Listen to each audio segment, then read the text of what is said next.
At this time, if everyone will please stand and indicate and pledge. At this time, Heavenly Father, bless, thank you for the many blessings you have bestowed on us each individually, upon this county, the state, and nation. And as we pause today on June 5th, remembering D-Day is tomorrow, but the preparations for the invasion occurred. We owe so much to the sacrifices of those young men and women as they crossed the English Channel so that we could get the tyranny of Nazism could be defeated. To God, be with us and help us have wisdom and discernment today that the things we do are in the best interests of all citizens of the county, and just guide us as we take care of business today. In thy name we pray. Amen. I pledge allegiance to the flag of the United States of America and to the republic for which it stands, one nation, under God, indivisible, with liberty and justice for all. At this time, I would like to call to order the regular meeting of the Gates County Board of Commissioners, June 5th, 2019. It is nice to see that the Lord is gathering. Most think you might be interested in the budget. But we will get to that in a timely manner. The first order of business is approve the minutes for regular meeting on May 1st, 2019, and May 20th, 2019, plus work sessions in May of November 21st, 2019, and May 23rd, 2019. What is the pleasure of the board? Madam Chairman, I'll make a motion that we approve said minutes. I'll second that motion, Madam Chairman. Motion's been made and properly second. Are there any discussion or any comments? Hearing none, all those in favor say aye. Aye. All those opposed. Okay, at this time, we have the agenda in front of us. There are a couple of additions to the agenda. Under new business, number 7 needs to be added. The CDBG NR document needs a presentation. Mike Barnett will be here concerning that. And then at the end of new business, we need a discussion about the sidewalks here at Historic Heights, and we're going to take care of that. That will be number 11. Also, if you can mark through closed session, that's no business for closed session today. Do I have a motion to accept the agenda as amended? So moved. Second. Motion's been made and seconded. Any discussion? Hear none. All those in favor say aye. Aye. All opposed. Okay. The first item of business is a nice delegations, and we have with us Melanie Wilkins of Albemarle Commission. She's the new executive director. She's been on board since January 28th. January 28th. I was thinking this week was the first of the year. Good morning. I'm pleased to be here, and I thank you, Chairperson Glenn Hopper, for inviting me and having me here today. I have been trying to get out to all these counties. It's been a little slower than I had hoped, but I just wanted to share a few things that we're doing at the Albemarle Commission, if that's okay with you. The Albemarle Commission is the Council of Government and Economic Development District for 10 counties in northeastern North Carolina. It's Camden, Chelan, Currituck, Dare, Gates, Hyde, Pasquotank, Clemens, Terrell, Washington, counties that facilitate regional collaboration through workforce and economic development, transportation planning, and aging and senior nutrition. We were formed, the Albemarle Commission was formed in 1972 to assist local governments in the 10-county region to increase opportunities for those who live and work in northeastern North Carolina. So if there's anything the Albemarle Commission can do for Gates County, please don't hesitate to contact me in the way of grants or anything else. Our board of delegates consists of 15 members, 10 who are appointed by each of the, one from each of the 10 counties that we represent. We have 4 at-large board members, and then we have one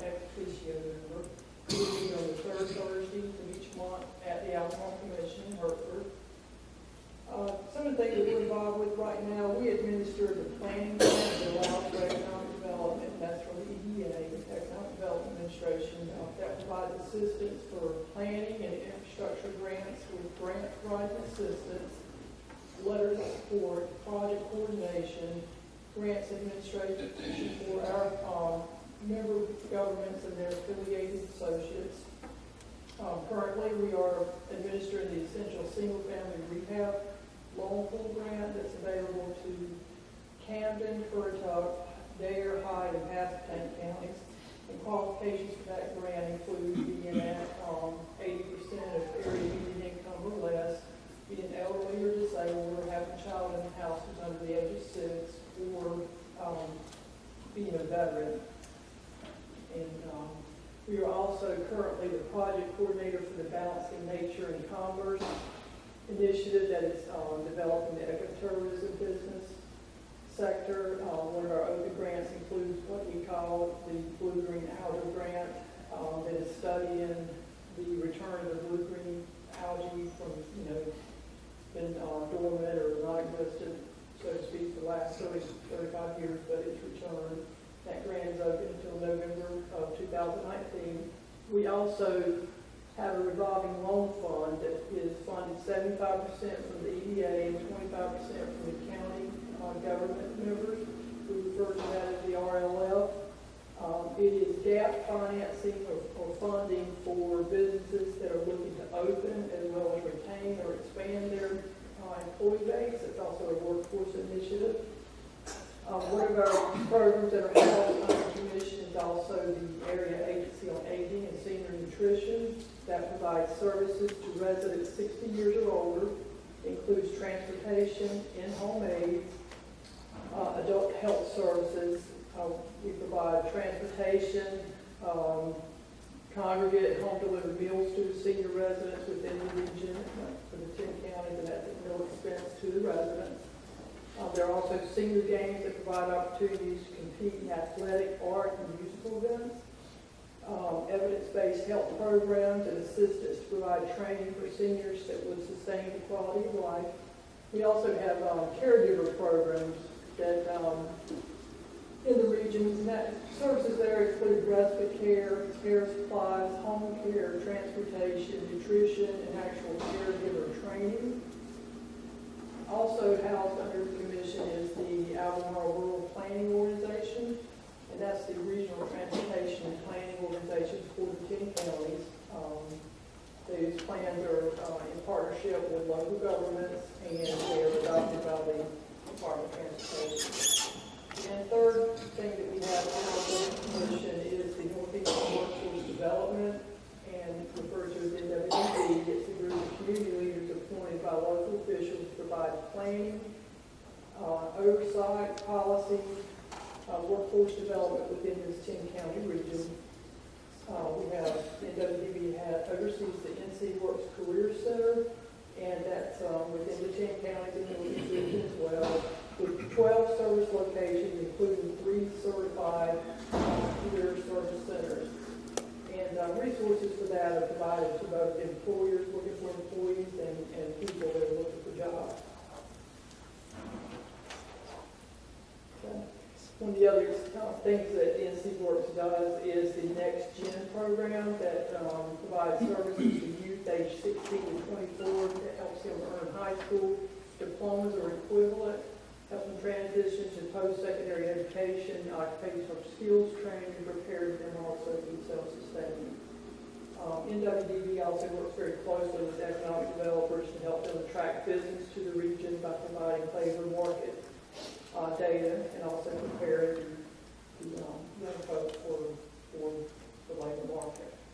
So just to kind of wrap up, I'm going to say that the commission does educational seminars and things like planning, local government, economic development, generally at our office in Hertford, but can move around to different counties. Most of these services are free or have a minimal cost to participants. A couple of things that we've done recently is have the U.S. Census Bureau there who train some of the planners and economic development people, finding out what it means to do a complete count committee for each of those counties to make sure all the votes, not votes, but all the people are accounted for, since it's tax funding and also our representation in government. We've also had North Carolina Department of Cultural Resources come out lately and talk to our board about infrastructure, particularly water and sewer, long-range plans. And they're also going to be with us June 17th from 2 to 4, so there'll be an email, I think it's actually going out to all the counties, just asking them to appoint 1 to 2 people on their staff that might be interested in attending that. So same folks are coming out, different audience, but we'd like to have participation from all 10 counties if we can for that.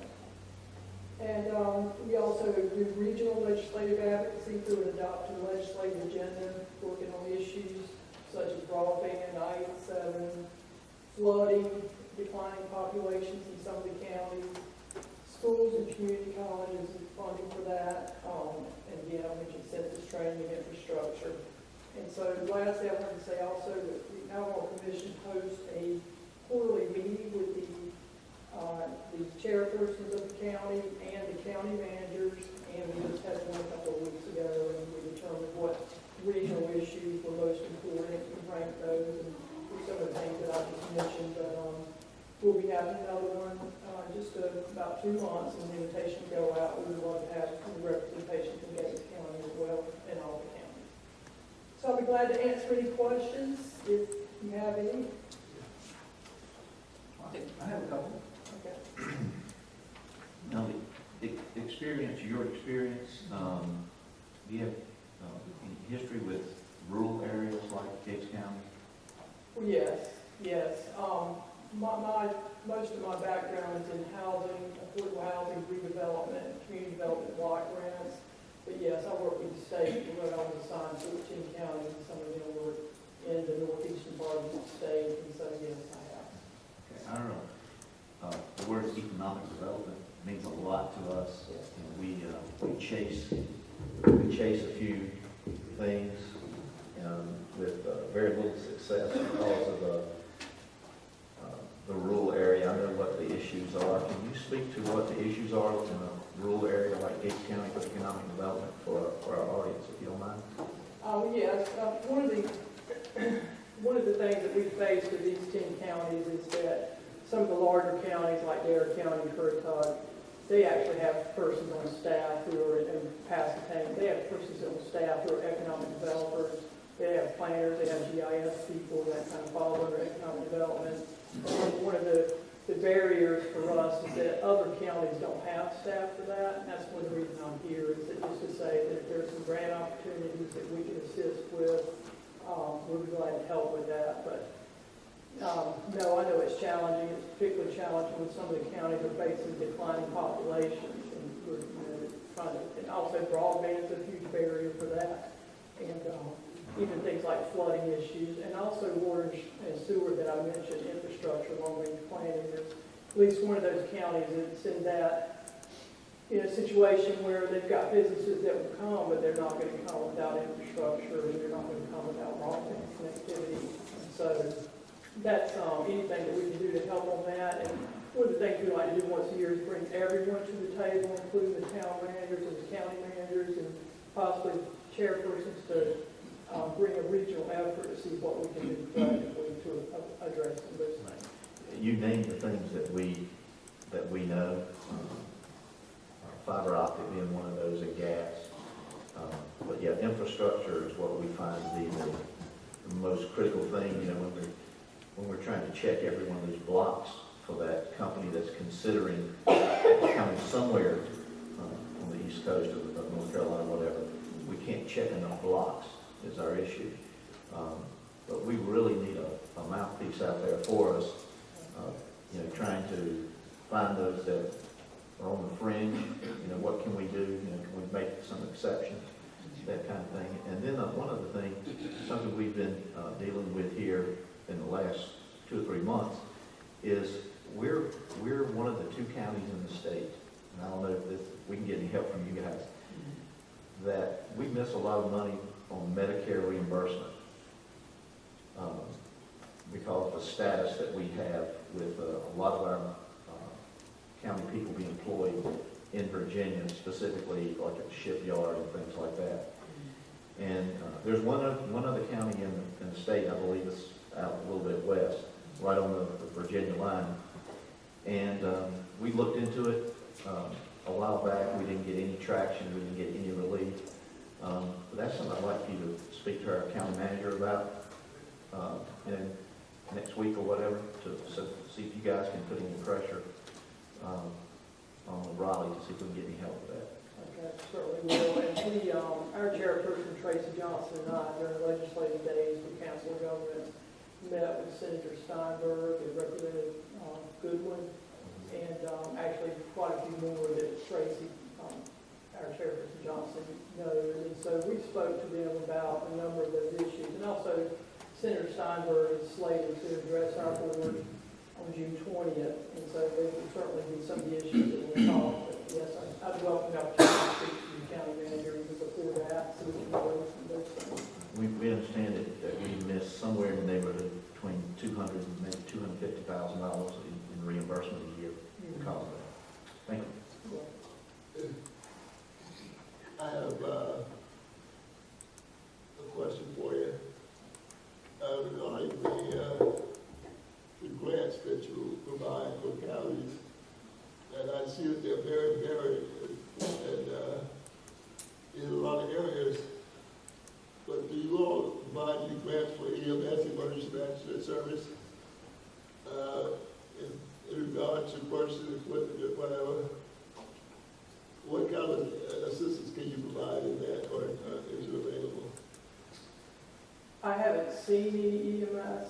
I'm not sure, but, you know, the grants that we do pursue or whatever, I believe, speaking correctly, Chairman Hopper, please correct me if I'm not, that, you know, if it's an interest to the county and they need our help on it, that's what we're here for. But none that I know of. Check on that. Yes, And when she goes to the COG meetings, where all the COG leaders all across the state, you might can ask them okay. if they know of anything. Meeting within the week, okay. Yes, we, you know, just to say that we do have those dialogue with folks in Raleigh that are pushing some of these bills through, hopefully, and so we do our best to keep ourselves visible in that respect. And so if there's ever anything, such as these couple of items that you feel like is pressing and you want us to keep a dialogue, please don't hesitate to call me. We'll make sure that we do what we can. The water and sewer infrastructure, I think, is something that may be interesting to Gates County. It's not a lot of money, but it's a start, and there are grant funds available for that now. So, and it's a long-term situation, but best I could tell from that presentation that there's not hardly any county in the state that's not looking at, you know, the water and sewer, where we're going to go because of aging population systems or something like that. Melanie, you mentioned, I think I wrote down RLL grant. Is that new businesses or something like that? Just one of them. What, can you elaborate on that? Yes, the revolving loan fund, the commission has housed it for 25 years now, and it is gap financing for entrepreneurs who want to open a business and also if they want to increase and expand their business, that's available. And it's at market rate interest, and so it has historically been known as a lending of last resort. Up until recently, it had to have a letter from the bank saying that they had to decline for that financing. I think just recently with their new rules, they've eased up on some of that. But there have been a number of success stories with businesses. The RLF program has been a little slow. Right now, we have 3 open loans, so it's available to anybody that wants to make an application. They would start in our office. It's generally not a lot of money. Some of our loans have been between like $20,000 and $50,000, you know, at most.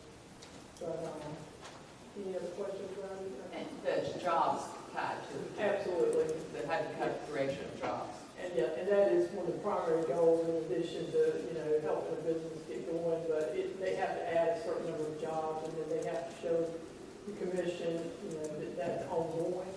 And so it is a job creation. Thank you for that. Madam Chairman, I've got a question. During your study and your analysis of the 10 counties, do you recognize any natural resources that one county has over another? Natural resources. The beach.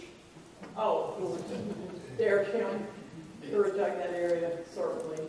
And, and that's, I think, one of the reasons that they're affluent like they are and so forth. So, and the affluency leads to them having staff that have economic development planning and grant writing and that type of thing. I certainly think that that's a huge advantage. So, like, Dare County has a huge population during the summer and spring months, and not so much during the other months, but no, they're running right along, huge difference in disparity. So it lines up really, in my opinion, with the commission maybe assisting them a little less. And that's what, one of the reasons I'm doing some outreach in some of the rural counties, just to let you know, whatever we can do to bridge that gap, we're there to give us a call. Are any counties struggling over any natural resources that you're aware of? No, I mean, that's not the struggle I see. I guess I haven't been approached with that question. The struggle that I see is staffing, staffing some of the counties. I was just at Washington County Monday night, and, their county manager and finance person, that's their economic development team. Obviously, they both got hands full, probably county manager role to finance, but if you don't have the staff, they wind up doing that. I mean, that's the big gap I see. And of course, that is tied to how much money is brought in, how much staff we afford, And keeping staff. and keeping staff. Because people come and they learn that and then they move on. Yeah. And just, Tyrrell, Hyde, even Joanne, a variety of cases, the have and have nots in the commission. Yeah, I agree. Any other questions? All right, well, thank you for having me here on such a short notice, especially. I appreciate it. And thank you for coming. You're welcome. Hopefully this is not your last visit. Better will be time. So, and, have a good day. Thank you. Okay, now we have Bernadette Richards for the U.S. Census Partnership. Thank you for coming.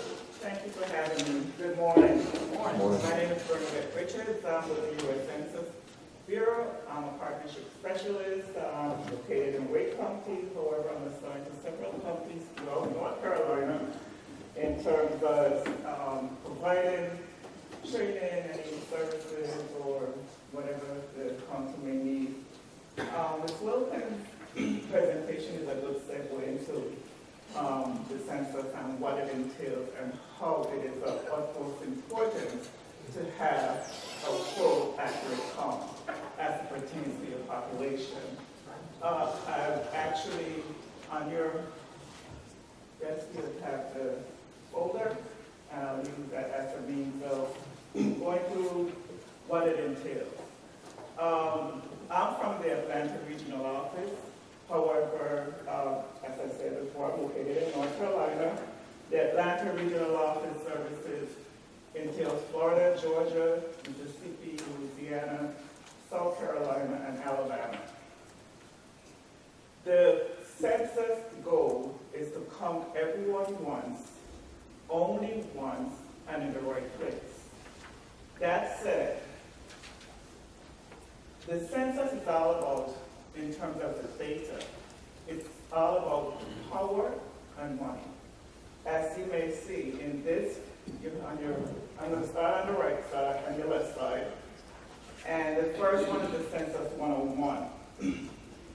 As it pertains to power, it is basically representation. North Carolina did not gain an additional seat last decennial. However, it is potentially North Carolina is targeted to gain a seat. What's determined by that, again, is the census data, the population. South Carolina, they gained 1 seat last decennial, which is what, 2010, and Florida, they gained 2. Of course, most of the northern states, they tend to lose seats as a result of migration from the north to the south.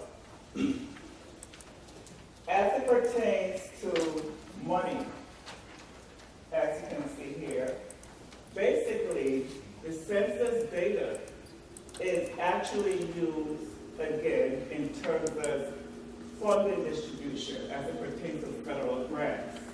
Take, for instance, we were discussing the CDBG and also the Emergency Solution Grant, which are HUD grants. And in those grants, it asks you for low to moderate income. How is that determined? That is determined based on the data and the census tract data. That again, it shows, it's clear, it's a clear demonstration as how pertinent census data is.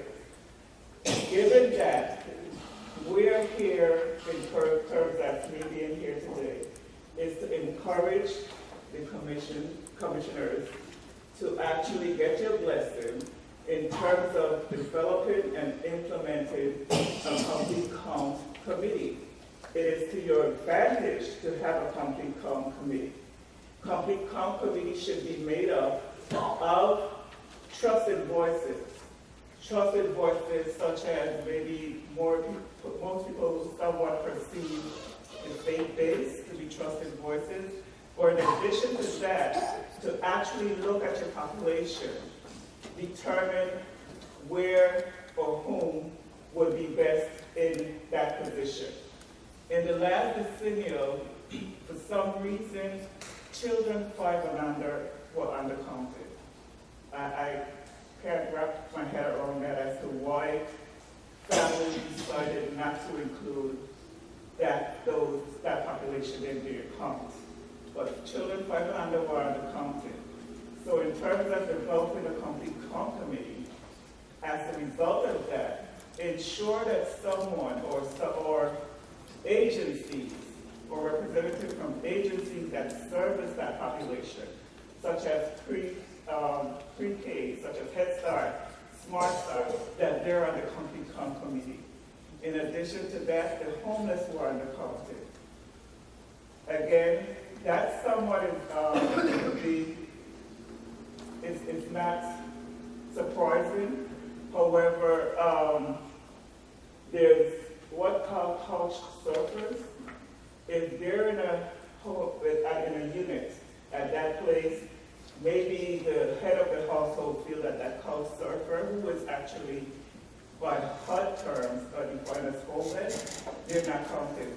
But again, if any agency or organization is a recipient of what's called the Emergency Solution Grant, which is the ESG, they have to have what's called a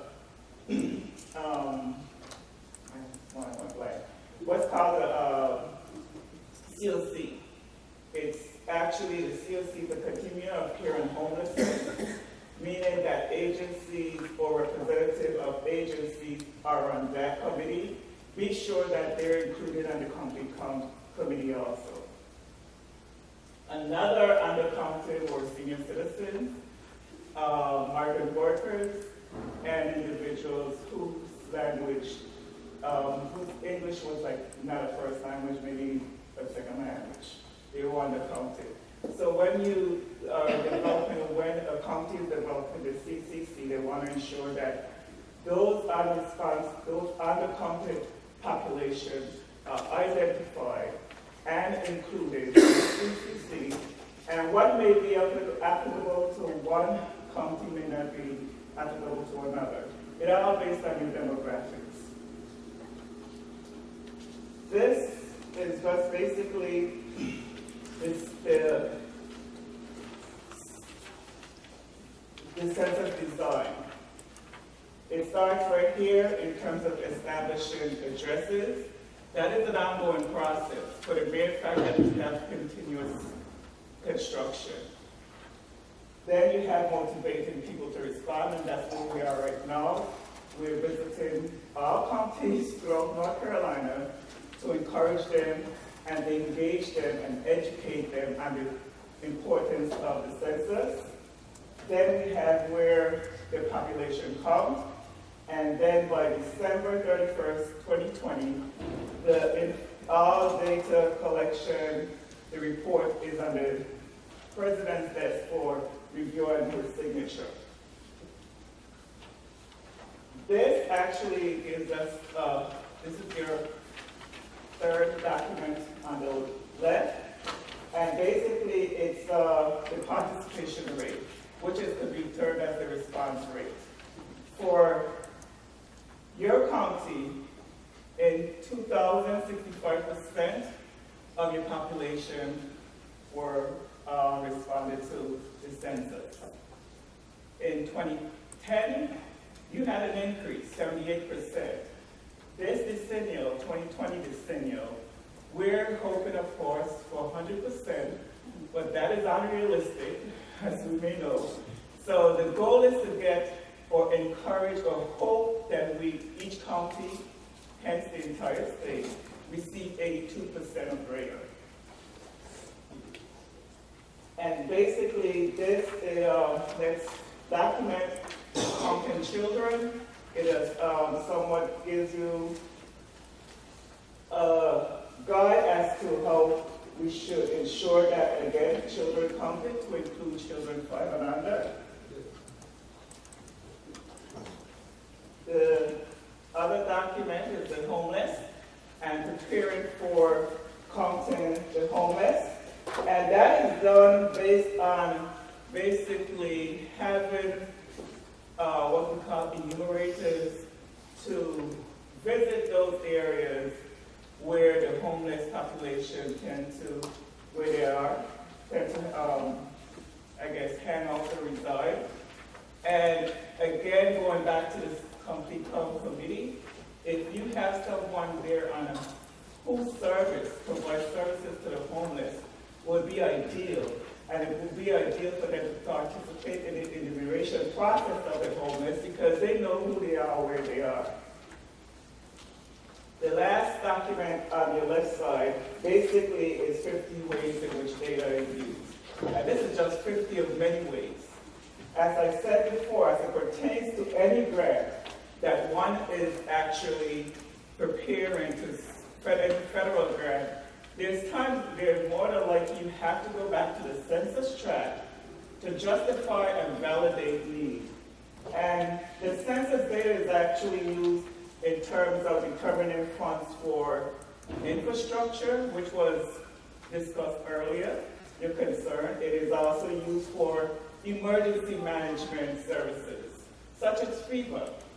If there's a disaster within your area, and FEMA, a presidential declaration has been made, FEMA does use the census tract to determine how much funds should be provided based on your population.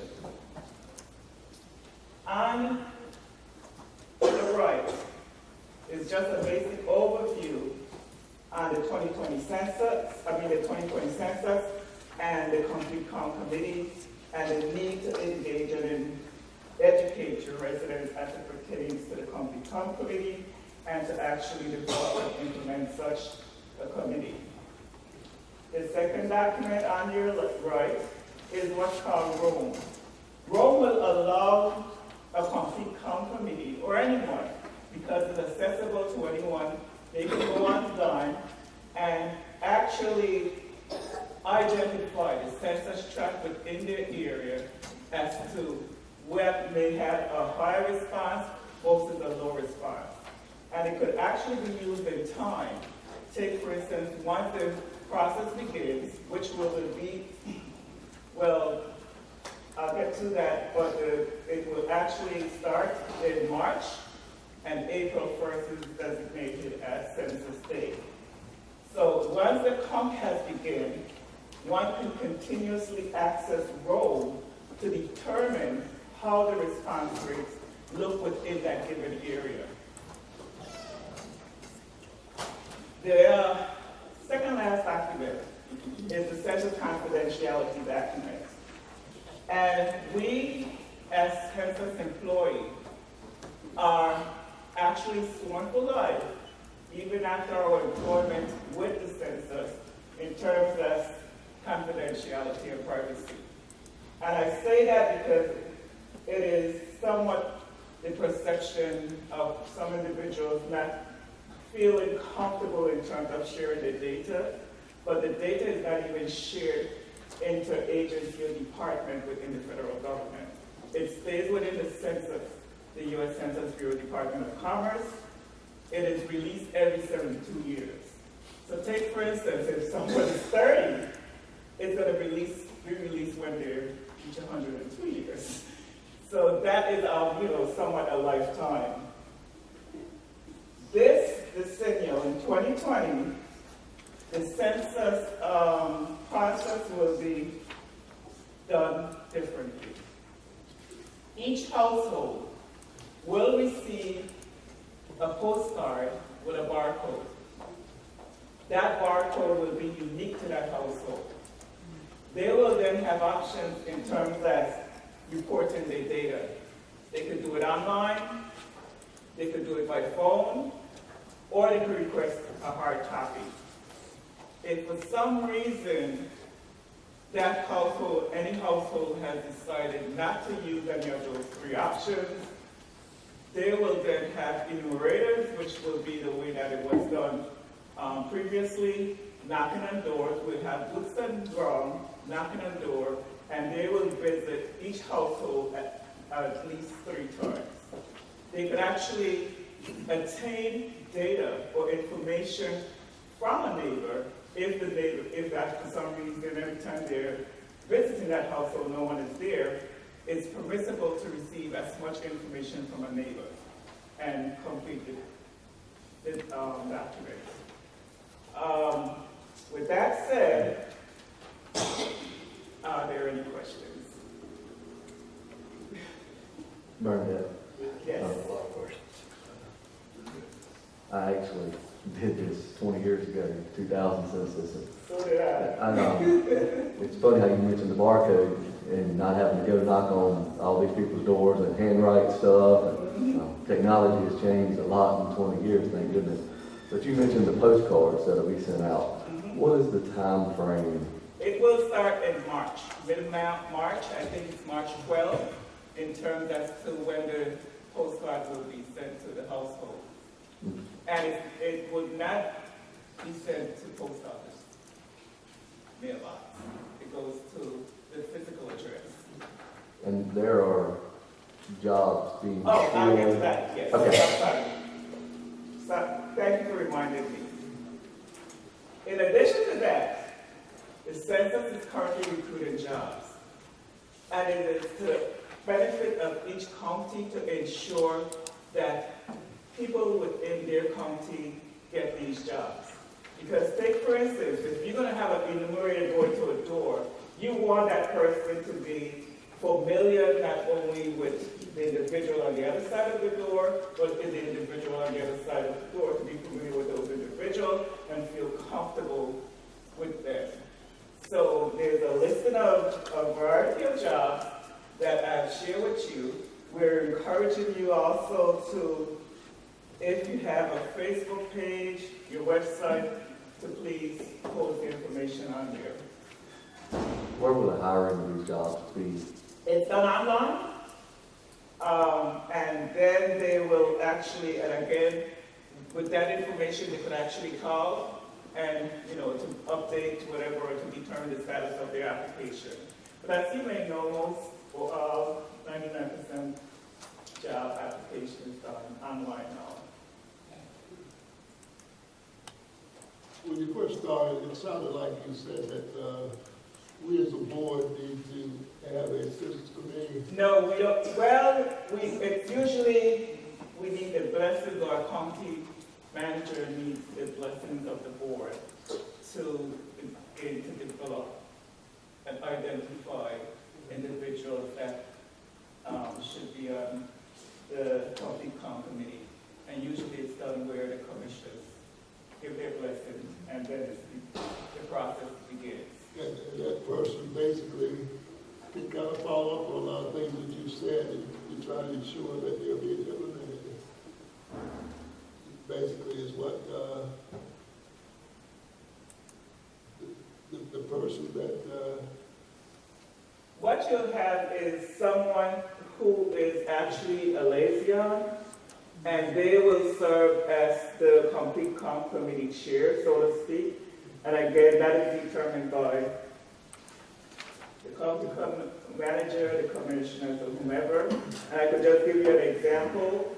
Wake County, they actually have a commissioner that volunteered to be on their county committee. But the person that actually chairs that is actually a planner within Wake County. So it varies. Again, it all depends on your ways and means in terms of engaging and educating the population in which you reside or the county. Didn't the Cooperative Extension Department have a hand in the last one, if I remember correctly?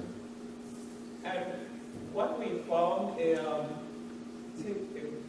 that county last year, that did not have, that in 2000, they did not have a complete committee. And their percentage were like 37%. And they decided in 2010 to have a complete committee, and it had a drastic increase, and that was their county. If you could look at that response rate. And it increased to 78%. And I'm almost sure that that is a result of the complete committee. It appears at a glance that every county in North Carolina went up percentage-wise. Yes, yes. Now, And as I said before, it is hopeful, again, realistically, to get 82% or better. But it would be nice if every county to get 100%. and of course, Gates County went up. Do you know why that went up? Because if I recall, the census came to each and every house as well as several neighborhoods. What the difference would be from 2000 to 2010? It was gonna be a previous decennial in terms of going door to door. I think But so. so I would say that it actually, having to go door to door actually impacts the rate, because in 2000, their county, as I said, was 37%, and even that time, it was not done door to door. So I feel that it's actually having to educate and engage your population as to the importance of the census data. And what's the irony of this is the under-responsive population in what I've mentioned, such as the fire and under, senior citizens, veterans. Federal funds directly impact them. There's a, So again, it's actually having to educate and engage the population. you said that they may visit a residence like up to 3 times. First visit to a resident, family of 4, person is engaged and wants to participate. How much time do you think that takes for that? For them to complete the process.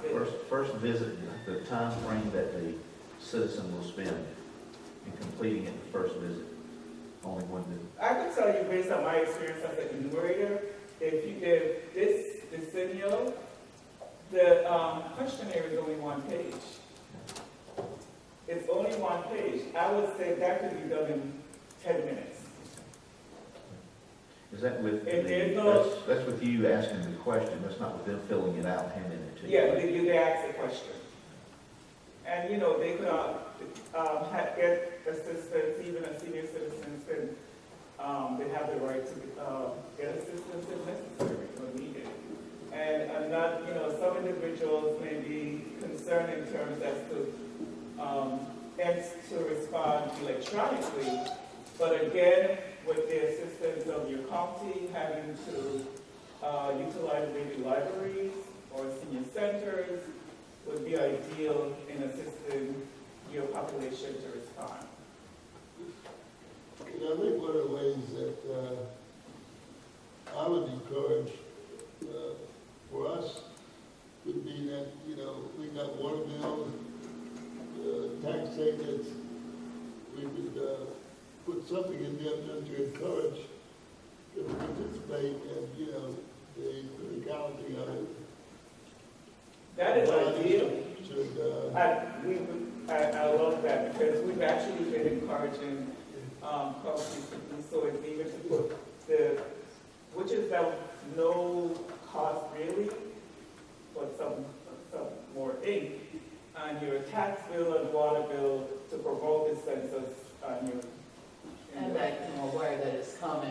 postcard is going to come. And then again, if you, in having a company come committee, have someone from the Department of Education. And I was visiting one county in Green County, and the representative, he gave me an idea, which I thought was really unique. He said on the first day of school, every parent tends to go through their kid's backpack. It will be ideal to have some sort of collaboration, partnership with the schools, to just have something in there as it pertains to the 2020 census. It is also ideal. I don't know what the budget looks like in terms as to your budget, but I'll give you an example. In Wake County again, what they've done, every city or town are part of the county committee, and they've obligated funds, even $1,000, to the census in terms of promoting the census and engaging their population. What is the time frame, like, when should we expect the postcards to be coming out? In March. In March. So we need to educate. In March. Yeah. But I mean, in terms of the education and engagement process, that should be good enough. You know, just hammer it home consistently to the population, and I think that should be good enough. And again, going back to the establishment of a country confirmation, the establishment should be good enough. And, kind of manager, I would suggest that you would take note of that and try to prepare our departments to look into that and see what the cost might be. And, you know, we can approve the cost if it expires or whatever, several months prior to March 2020. And what we also asking, if not, is having for your county to do a resolution, and I could provide a template, and it just having for commissioners to just do a resolution, a proclamation as it pertains to the census. Well, certainly, please send that to us. Actually, To the mayor.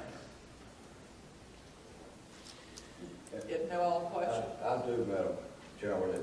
At first, when you began your presentation, one thing piqued my interest when you mentioned that FEMA operates off the census for reimbursement or for, I thought it was that disaster. yes, it determined the disaster also, but they do rely on census data in terms of the population. When they're doing an assessment, it actually, yes, they come in and do their assessment, but in terms as to the amount of funds that they're going to provide, it entails having to look at the census tract to determine the population. All of that is a combination of all of that. And that is how impactful census data is. And that is why, again, we're encouraging you to develop ways and means in terms of identifying, especially those that were under-responsive, to identifying that population to ensure that they know that it's of utmost importance for them to provide the data because they're directly impacted by the data. It is said that approximately $1,600 per capita is determined when the federal government is actually providing funds. So again, imagine if all individuals is counted within that county, how much funds can be actually channeled to you. Okay. No questions? I would like. Just one other one. Okay. Suppose citizens did not receive, they had a questionnaire. Could somebody be provided to the counties where we can let them know that if you did not receive your data sheet, To report it. that you can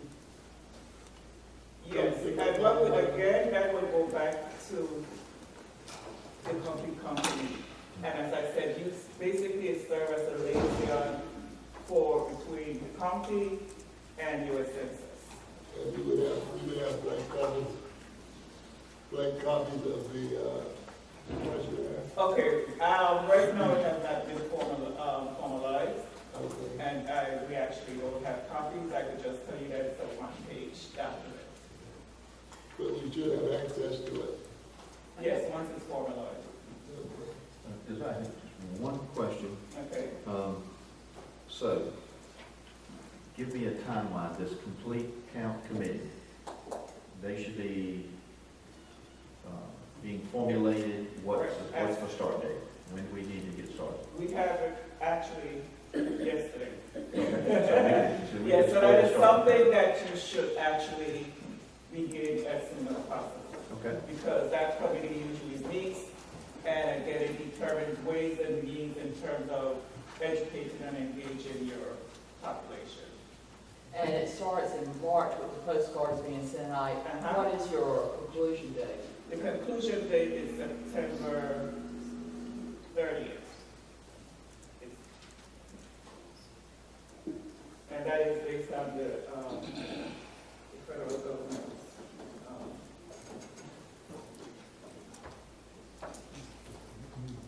Well, thank you for coming. And Thank you for Sharon, having you me. certainly gave us some information that we need to take action on and to get prepared so that we can get a good change in this game. Thank you for having me. Thank you. Have a safe trip.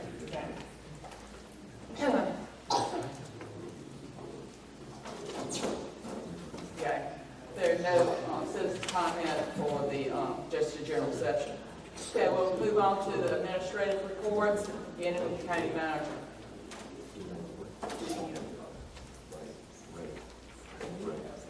Do we need a break? I think we're okay.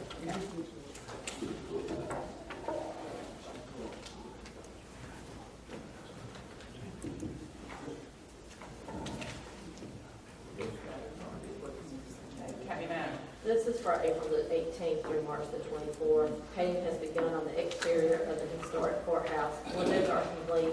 A proposal for the sidewalk repair has been submitted and will be considered under new business. Power has been connected at the spray field so work can resume. EDA has requested a final reimbursement request be submitted and the project closed out. However, the closeout cannot begin since the project is not complete, and I have provided emails that follow this document for your information. All department head evaluations were conducted in April. Much of April and May was spent working on the fiscal year 20 budget. The budget was presented May 20th, and 2 work sessions were held on May 21st and 23rd, with another scheduled for May 29th. On May the 7th, Sheriff Hopland and I met with several other county managers and sheriffs from the Albemarle Commission area to discuss regional issues. It was decided to continue the meetings quarterly. On May 8th, JCPC met and voted to fund Genesis with restitution and alternatives for use for fiscal year 20. On May the 10th, I attended the public employment law update at UNC Chapel Hill. On May 20th, the Hometown Strong program staff, as well as representatives from various state agencies, visited with invited department heads and agencies to discuss opportunities to improve ways to assist Gates County. Issues discussed include the need for more broadband service, how Medicaid transformation could impact Gates and DSS, the impact of Gates County being designated as urban county, and streamlining the paperwork. Do you have any questions? There's no urban question. Thank you, Natalie, for staying on top of that. Any other questions? Was there anything significant in the employment updates meeting that you went to that would be of interest to the board? No, I don't think so.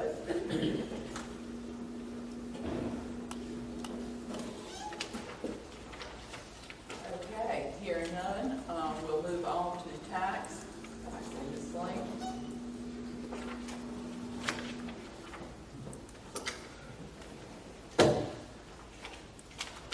Thank you. Good morning, everybody. Morning. And an opportunity to get the collector's report. Any specific questions? We look at the total month for May for the collections, over 80,000 for the monthly totals. Much of that we like into the foreclosure letters that went out the 1st of May. We had some good response with that, certainly. Any other specific questions? Our percentage as compared to last year this time is above, which we always like to see, certainly. That's our goal as we march towards the fiscal year end. A little bit received through Zacchaeus Legal Services there. With the funds.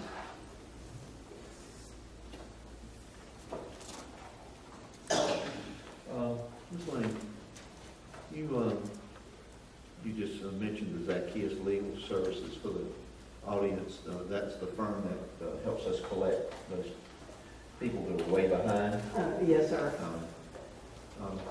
Any stats you can give on that? Is anything big coming? Absolutely. We do have a sale scheduled for July. I have noted that parcel. It is beyond Buckland Elementary School. It is slated for the July sale. Just under an acre parcel, vacant tract. It's kind of underbrush there. It's about 1,200 feet northerly of Buckland Elementary. I did provide that parcel in your report there just for notation.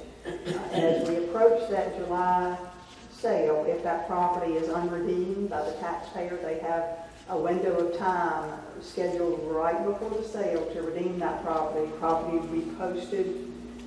Adjoining property owners will be notified via mail with any interest and also to notify them of the activity. Certainly. So that is our one that's scheduled. We've got some others that are pending, but that is the most immediate one scheduled for that July court event, if you will. As we look at that sale at the courthouse steps. As you can see, well over $4,000 and some change due for that property. So we're moving forward with those. Quite frankly, we had hoped to have a few more on the agenda, but with the docket, at least we've got that one scheduled. Some others are following suit. I also provided that status report from Zacchaeus, a kind of a bird's eye view of our history with that law firm. All the accounts that have been submitted since our contract with them, dating back to 2012. The assigned cases, over 344 cases, 227 settled or closed, and about 117 open at this time. So we are moving forward. Like I said, we're hoping to get some more on that docket for July, Commissioner Owens, but at least we've got one. The others, we have to follow suit with that. Yes, sir. Are some of the others in Chief Watson and Santa Cross? That is correct. The ones I think you and I have spoke on occasion. They attorney fees have been assigned with those, so that means they're very close, and the paperwork and service by publication has been done, so they're very close as well. Yes, ma'am. I know there's some interest in that property. So. Yes, ma'am. One bit of some of our citizens, the open bid by the county is normally the minimum owed on taxes, or how do we establish the open bid? That is correct, yes, sir. The theory is we would like to at least capture all the attorney fees as well as delinquent taxes with the minimum bid. So around the $4,000 threshold for this particular one, that includes the fees and any other assignments or charges associated with that, a lien on that property. So that is correct, yes, sir. And Ms. Lane, if I may, for the audience here, our collection rate that we say that we shoot for, I think, Natalie, is like 97% based on our budget. And to date, our collection rate is 96.31% collection on our taxes. Thank you. Yes, sir. Thank you. Any additional questions? Keep up the good work. Yes, ma'am. We love to see those delinquent accounts settled. And we've got 200 settled since 2012. That has reduced the list quite considerably. Yes, indeed. Yes, ma'am. That's certainly always our goal. Thank you. Thank you, board. Thank you. Thank you. Okay. Any of the other departments, does anybody have questions for any of the other departments?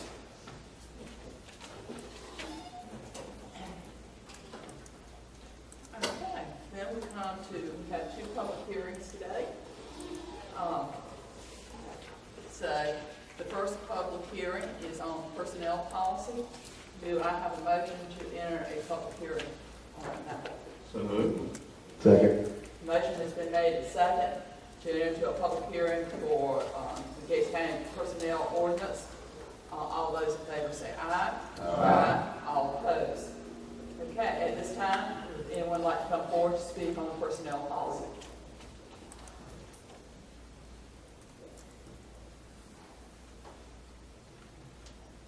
No one's making a mad dash. Madam Chairman, I'll make a motion that we close the public hearing. Okay, a motion's been made to close the public hearing. Do I have a second? I'll second that motion. Okay, a motion's been made and second. Any discussion? Hearing none, all those in favor say aye. Aye. Okay, at this time, we have before us the ordinance number 2019-01, rescinding the Gates County Personnel Ordinance. The Gates County Board of Commissioners do ordain on August 7th, 2006, the Gates County Board of Commissioners adopted the Gates County Personnel Ordinance. Since the approval of the Personnel Ordinance, numerous amendments have occurred and portions of the ordinance are outdated. The ordinance has recently undergone a major review and has been rewritten as a policy. Therefore, the Gates County Board of Commissioners do hereby rescind the Gates County Personnel Ordinance effectively immediately upon the vote that we take this morning. This ordinance will be adopted on the 5th day of June 2019. So that is what we are currently proposing to do. Do I have a motion to adopt or to rescind the ordinance, personnel ordinance, and to replace by the personnel policy?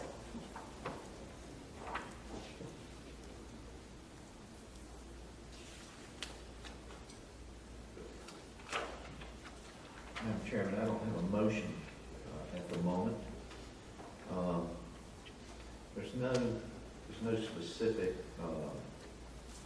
time frame to be concerned about here, timing or anything that we're aware of, County Manager. I mean, this is, No, we could table it today if we wanted to and address it at another meeting. you can, but the personnel policy also says that there's a new pay scale, which has to be adopted with the budget. Part of the maps. Okay. We had gone over this in the previous meetings. And the reason I say that, someone approached me about it, and it was just a couple of days ago. Can you share your concern, because none of the employees have addressed any concerns with me? Yeah, I actually choose not to right now. But I'm personally not prepared to make a motion for that reason. But if we don't have a motion, I understand. Well, the ordinance continues. yes. Yeah. Who's on that committee? The committee that did the final review of this, Yes. it was Patrice Lassiter, Billy Wynn, Kim Outman, my mind was blank, Sean Hale, and I've got to pull it up. There were two more people. While you're doing that, Natalie, your comment says, your comment was that the ordinance continues, the current ordinance. Okay. Correct.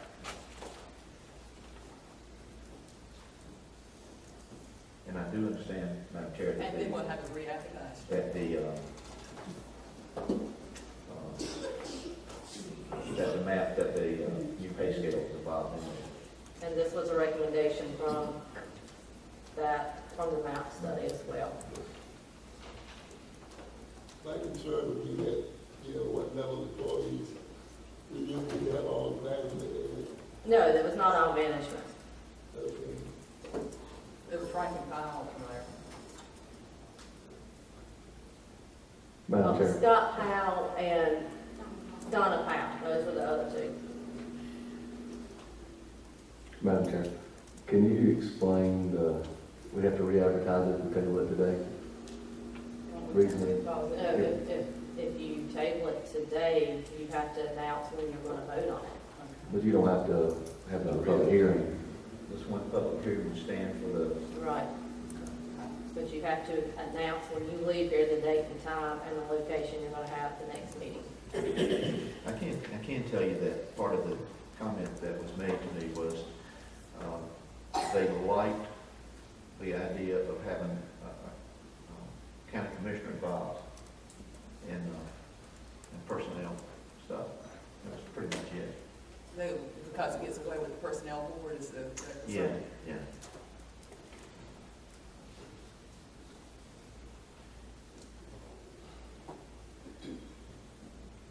So, But there are means by which, in this policy, if you have agreements,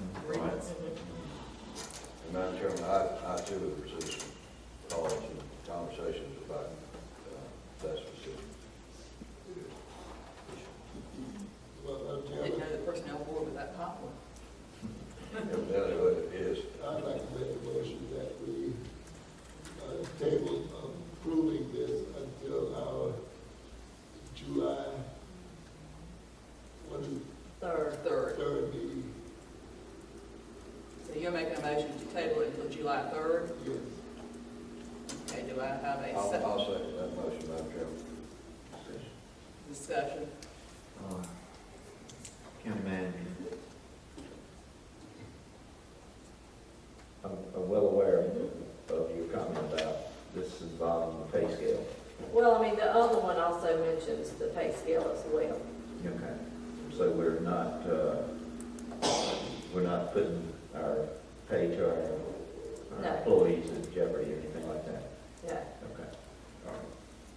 they just will not begin earning anything that's proposed in here until after you approve it, if it's approved. But it can be retroactive to July 1. Correct. Okay, very good. I'm satisfied with that as far as. However, if I may, I do need to know exactly what needs to be put in here to present it at July 3rd and what their exact concerns were. As I said, no one's brought that up and they've had it for 2 months or a year. Right. Yeah. Am I, And we do can we, talk about it. Yes. Yes, I yeah, know. yeah. We, with all the calls that we've had Mhm. pertaining to EMS and the budget, things like that, this was a person that sort of tacked that onto the conversation, so it just happened. We're talking about Monday. Okay, a motion's on the table to table this until July 3rd. It's been made and it's properly second. Any additional discussion? Hear none, all those in favor say aye. Aye. All opposed? Okay. That will be.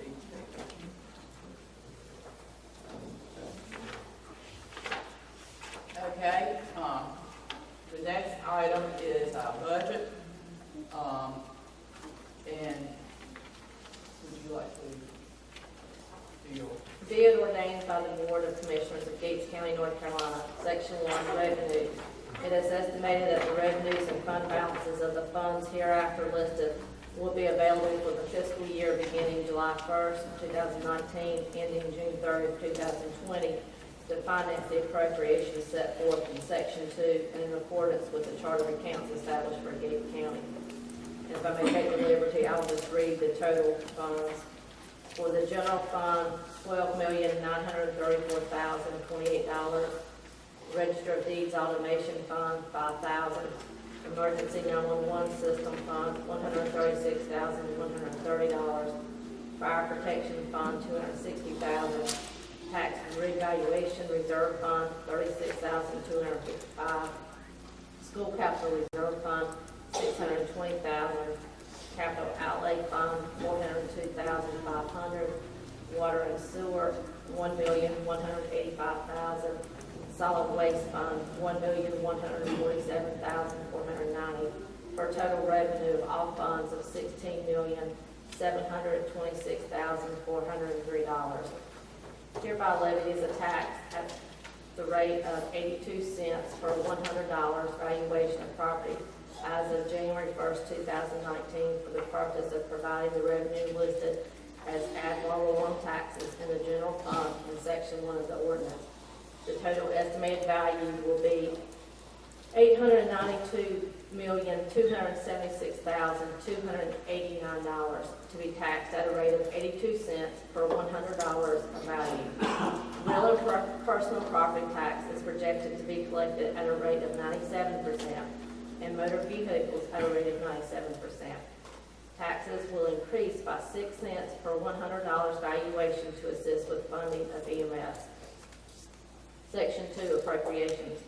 The following amounts are hereby appropriated in the general fund for the operations of Gates County government and activities for the fiscal year beginning July 1st, 2019 and ending June 30th of 2020. Again, I will read the general fund expenditure for a total of $12,934,028. Register of deeds obligation $5,000. Emergency 911 system $136,130. Fire protection fund $260,000. Tax revaluation reserve fund $36,255. School capital reserve fund $620,000. Capital outlay fund $402,500. Water and sewer fund $1,185,000. Solid waste fund $1,147,490. Total expenditures $16,726,403. Section 3 fees. A schedule of fees and fines for water, planning and zoning, customer service and inspections will be established under a separate fines and fees schedule which is attached, and that will be effective July 1st of 19 through June 30th of 20. Section 4, fire protection fees. The board hereby establishes a fire protection fee to be charged to each household in Gates County, and the household fees will remain the same as in previous years. And the homes valued at below $50,000 is $40 a year. Homes valued above $50,000 is $50 a year. A multi-structure unit $60, and commercial structure $75. Gates County shall provide for the billing and collection of the fire protection fees. The fee shall be incorporated into the annual property tax statement presented to each property owner subject to this fee and collected as payment of the Gates County property taxes by the tax assessor and collector. Fees collected shall be transmitted quarterly to each fire department in accordance with the approved allocation plan. Section 5, capital project and continuing contract program. All grant projects and capital projects authorized by previously adopted ordinance will have appropriations available for expenditure during the budget year. All continuing contracts authorized by previously adopted annual ordinance will have appropriations available for expenditure during the budget year. Section 6, appropriations to nonprofit and outside agencies. All agencies that are not a part of county government and receive county funding are required to submit financial statements to the county each year at the end of their budget cycle. Approved payments may be delayed pending receipt of the financial information. They are also required to provide by March 30th of 2020 a report detailing how funds are used for the citizens of Gates County unless quarterly reports are submitted. Section 7, Commissioner Salary. Commissioners shall be entitled to an annual salary of $8,718. The chair shall be entitled to an annual salary of $10,387. Commissioners, while elected officials, are eligible for health insurance. While traveling outside the county, elected officials will adhere to the county travel policy, which requires pre-approval of travel by the chairman. A total of $2,000 is available for all travel associated with business conducted by commissioners outside the county, to include training. Section 8, budget officer authorization. A, may transfer amounts between line item expenditures within a department. The changes should not result in increases in recurring obligations such as salaries or benefits. May transfer amounts up to $5,000 between departments, including contingency appropriations within the same fund. And then monthly, a report shall be made to the commissioners. Shall not transfer any amounts between funds except as approved by the Board of Commissioners in the budget ordinance as amended, and shall not transfer any funds out of salaries or fringe benefits without approval of the commissioners. Section 9, contractor authorization. County manager is hereby authorized to accept grant funding which has been previously approved for application by the Board of Commissioners, including any local match that's involved. County manager is authorized to execute any resulting grant documents. County manager is authorized to enter into contracts for purchases of apparatus, supplies, materials, or equipment as prescribed in General Statute 143, 129A, up to the limits stated therein for informal bidding, which are within budgeted appropriations. County manager must comply with all Gates County purchasing policies and is authorized to enter into routine service contracts in the normal course of county operations within budgeted appropriations. Change orders for capital project contracts previously approved by the commissioners may be approved by the county manager up to the informal bidding limits referred above, provided there's funding available. All contracts authorized by this ordinance are approved for signature by the chair of the Board of County Commissioners, county manager, and/or the clerk to the Board of Commissioners as appropriate. Other department directors, including elected officials, do not have contract authorization authority. However, memorandums of understanding or memorandums of agreement which do not allocate funding may be signed by the Director of the Department of Social Services or the Gates County Sheriff. Section 10, disposal of property. Property acquired by Gates County or any department through purchase, gifts, or other legal acquisitions will be disposed of in accordance with North Carolina General Statute 160A-266C, and where applicable, 15-11.1, the Gates County Procurement Policy or other applicable laws. Section 11, adoption of a new pay classification. Based on the salary and classification study conducted by the MAPS Group, a new pay scale and classification system will be implemented for Gates County. Year 2 of a 3-year salary implementation will take effect July 1st, 2019, and salary increases have been accounted for in the fiscal year 20 budget. Section 12, copies of ordinance. Copies of this budget ordinance shall be furnished to the budget officer, clerk to the Board of Commissioners, finance officer, and tax administrator to provide direction in carrying out their duties and are available for public inspection. Okay, you have heard the county manager read at night. Do I have a motion to go into a public hearing? Madam Chair, before we go into public session, public hearing, could we take a 5-minute break? Okay, sure. We'll take a 5-minute break, and then we'll enter into a public hearing. At this time, do I have a motion to enter into a public hearing concerning the 2019-2020 budget? So moved. Second. Okay, motion's been made and properly seconded in discussion. Hearing none, all those in favor say aye. Aye. All those opposed. Okay, at this time, we will listen to public comments. I have several, and they were all sent prior to this budget ordinance, so they might reference 15 cents. This is from Anthony Felton.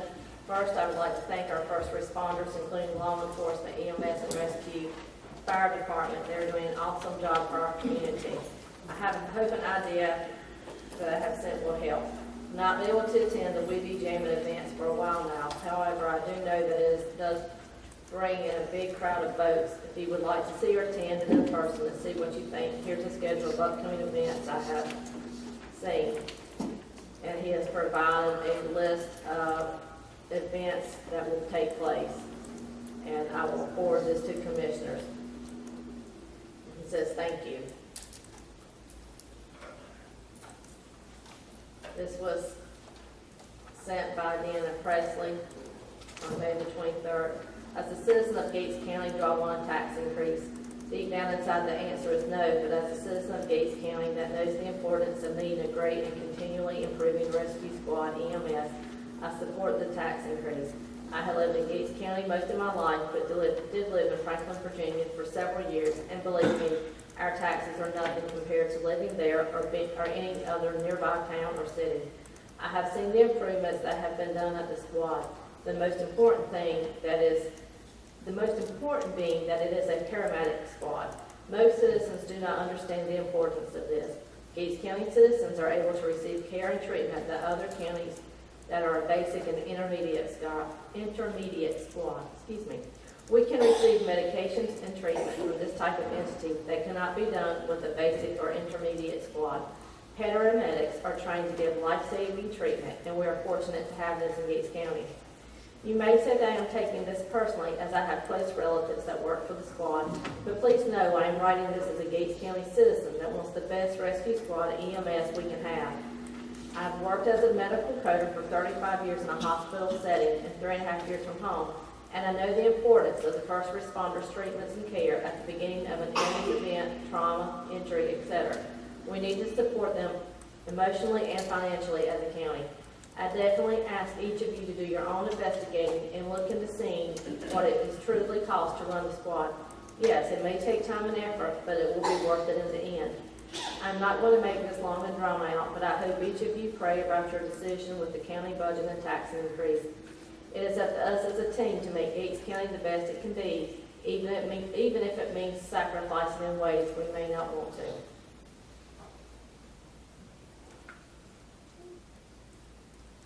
This is from Scott and Lisa Kell of 189 Eleanor Road in Gates. This email is to show my support for the Gates County Rescue Squad funding request. As a citizen of Gates County, I am sure that most people would not be in favor of the tax increase. However, if they fully understand the reasons behind the increase, perhaps they would feel differently.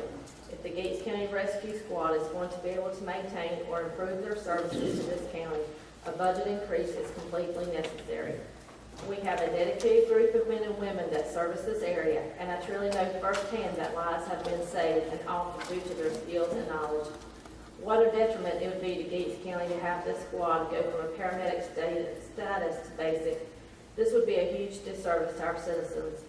Living in a rural area, it is imperative that we have the best rescue squad available to ensure that people can get the best medical attention as soon as possible, as emergency rooms are miles and miles away. We respectfully ask that you carefully examine all sides and opinions, and we trust that you will make the best decision for Gates County by approving the increased funding for the Gates County Rescue Squad. Thank you for your time and service. Sincerely, Lisa and Scott Kell. And this is from Joseph Engel of 21 Cavalier, Gates. I have considered and studied the fiscal year 20 budget message, and I would like to provide feedback prior to the public hearing scheduled for Wednesday, June 5th. I fully supported an additional tax of 15 cents per $100 in assessed value for an estimated 97% collection rate for the property and motor vehicle taxes to fund the EMS request of fully staffing an additional ambulance, in addition to the one ambulance currently fully staffed at a total cost of $1,298,261. Additionally, I fully understand that the EMS proposed budget would provide funding to replace vital equipment and move towards improving the services they provide over the next 5 to 10 years. I would like to express my appreciation to the Board of County Commissioners for posting the proposed budget for residents' review and allowing the residents the opportunity to provide feedback during the budget process. In closing, the EMS proposed budget would enhance the quality of life for present and future generations for the people of Gates County. Very respectfully, Joseph Engel. And this is from Eric Harwell. The population of Gates County is roughly the same as it was nearly a century ago, but with the proposed tax increase, taxes will have gone up 40% in only 5 years. The median income in the county is considerably less than the state and federal averages. The residents of the county should not be subjected to such a massive increase in taxes in such a short time frame. Gates County has very little to offer its residents except peace and quiet and low taxes. With the current proposal, tax rates will be approaching the tax rate of Suffolk and will be considerably higher than nearly every other surrounding county. Higher taxes will only increase the rate of people leaving the county. Myself and many other residents agree that there is a need for additional ambulance coverage. That need should not come with a $1 million price tag.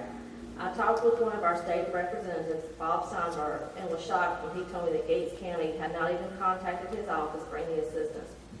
Raising taxes should be the last resort when additional money is needed for public service functions. There are federal and state monies available to help fund the new plan. Every effort should be made to fully exhaust those options before the citizens of the county are asked to foot the bill. Even at the current budget, the ambulance service is losing almost $1,000 a day on average. For a service that bills for its services, $1,000 loss daily on average is absurd. To increase funding to over $3,500 a day for a county with roughly 12,000 people is simply irresponsible. A modest increase in taxes, sub 5%, would provide sufficient funding for the ambulance service and other needed county functions. In the last few years, the citizens of Gates County have had their trash fees increased by 33%. Now we are faced with a proposed 20% increase in our base water bill. I feel it is safe to say that very few of the citizens of Gates County saw their income increase more than a couple percent in the last few years. My water bill has doubled in the last few years and usage has not changed. It is wrong to expect citizens to bear such massive increases in their county bills. I urge the commissioners and county manager to reach out to any and all potential non-county tax-derived funding sources and fully exhaust them before increasing any taxes or fees.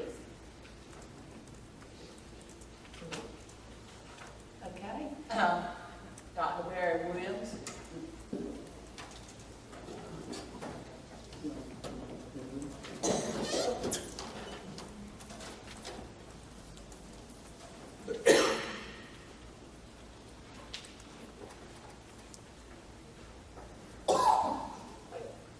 Have 5 minutes. It'll be real short. Madam Chair and County Commissioner, Ms. Roundtree, thank you for allowing me to speak. We sent a proposed budget for Gates County Schools back in March, and there's some other items that, as the voice for the school system, we think are important. Just would like for you to keep these on your desk and thoughts of hoping that we could get something like this. First and foremost of anything in the school system, above academics, above awards, above students, teachers, to me is safety. And you gotta have safety in the schools. And so keeping students safe, to me, is the #1 budget priority. And I think any superintendent, if they didn't say that, they shouldn't be a superintendent of a school district. With that being said, that's a request that I have in a brochure that each of you should have as far as, security officers at each of our schools. Other than that too, as well, computer labs for students to be able to take courses online and do things as far as exploratory research so that they can create that innovative mindset, not a growth mindset, not a fixed mindset, but an innovative mindset where they can become entrepreneurial. Kids that can grow up and invent things and make a lot of money and make Gates County proud. Another thing is a music band teacher. Our strategic plan is based upon the communication and voices with the citizens, where we put out a survey, and a music and a band teacher was one of the things that they have really voiced their opinions about our need. We have one at the high school, but the lady goes from the high school to the middle school and back, and students with their excitement about band instruction and make sure that they have that band instruction and have a full-time person in the school. ROTC, if you don't know what that means, it's ROTC, or a Sea Cadet program. It's really good for students to teach responsibility, integrity, loyalty, and commitment.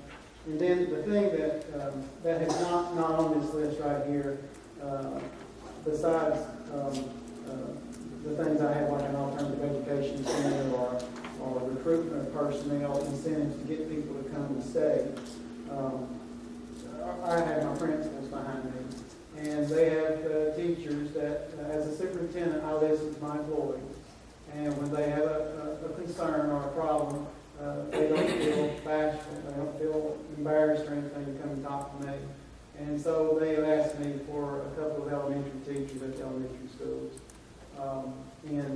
Just for the principals, I think they can speak to that just a little bit better with brevity on the need for that. So, Ms. Buxton. Thank you for the opportunity to speak. My name is Amber Buxton. I'm principal at T.S. Cooper Elementary School.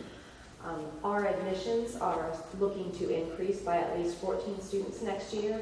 However, my teaching staff is decreasing by 2 teachers, and my teaching assistant staff is decreasing by 1. That's causing our class sizes to get larger. One of the mottos that we have at T.S. Cooper is creating building blocks for a strong foundation. And as we're all aware, elementary school is where those building blocks, that firm foundation is created for our students to be college and career ready once they enter the middle school into the high school. I am seeing, and studies have shown, that class size is a direct relation to whether or not students grow. In quoting one study, it says, indicates that larger class sizes in classes where teachers are required to focus on more than one subject matter allow for more students to slip through the cracks, create student apprehension in asking for help, and limits the types of innovative instruction in the classroom. In addition, studies show that low test scores can be improved with a smaller teacher-student ratio, which allows for more flexible grouping and more individualized instruction. We are trying to individualize our instruction for all students in our school systems, and it's becoming increasingly difficult to do that with less and less staff in the school. I come to you not for myself, for my teachers. I come to you for the kids at Gates County. They need this, and we need to give it to them so that we can be proud of where they go and what they become. And I'm hoping that you understand my plea. I'm sorry. As a first-year principal, I have really seen some of my students grow, and I've seen some of them not. And it is very concerning that we are allowing those not to grow to get less help in the school day. So my plea to you is to help us with that so that we can watch all of our students succeed. Thank you.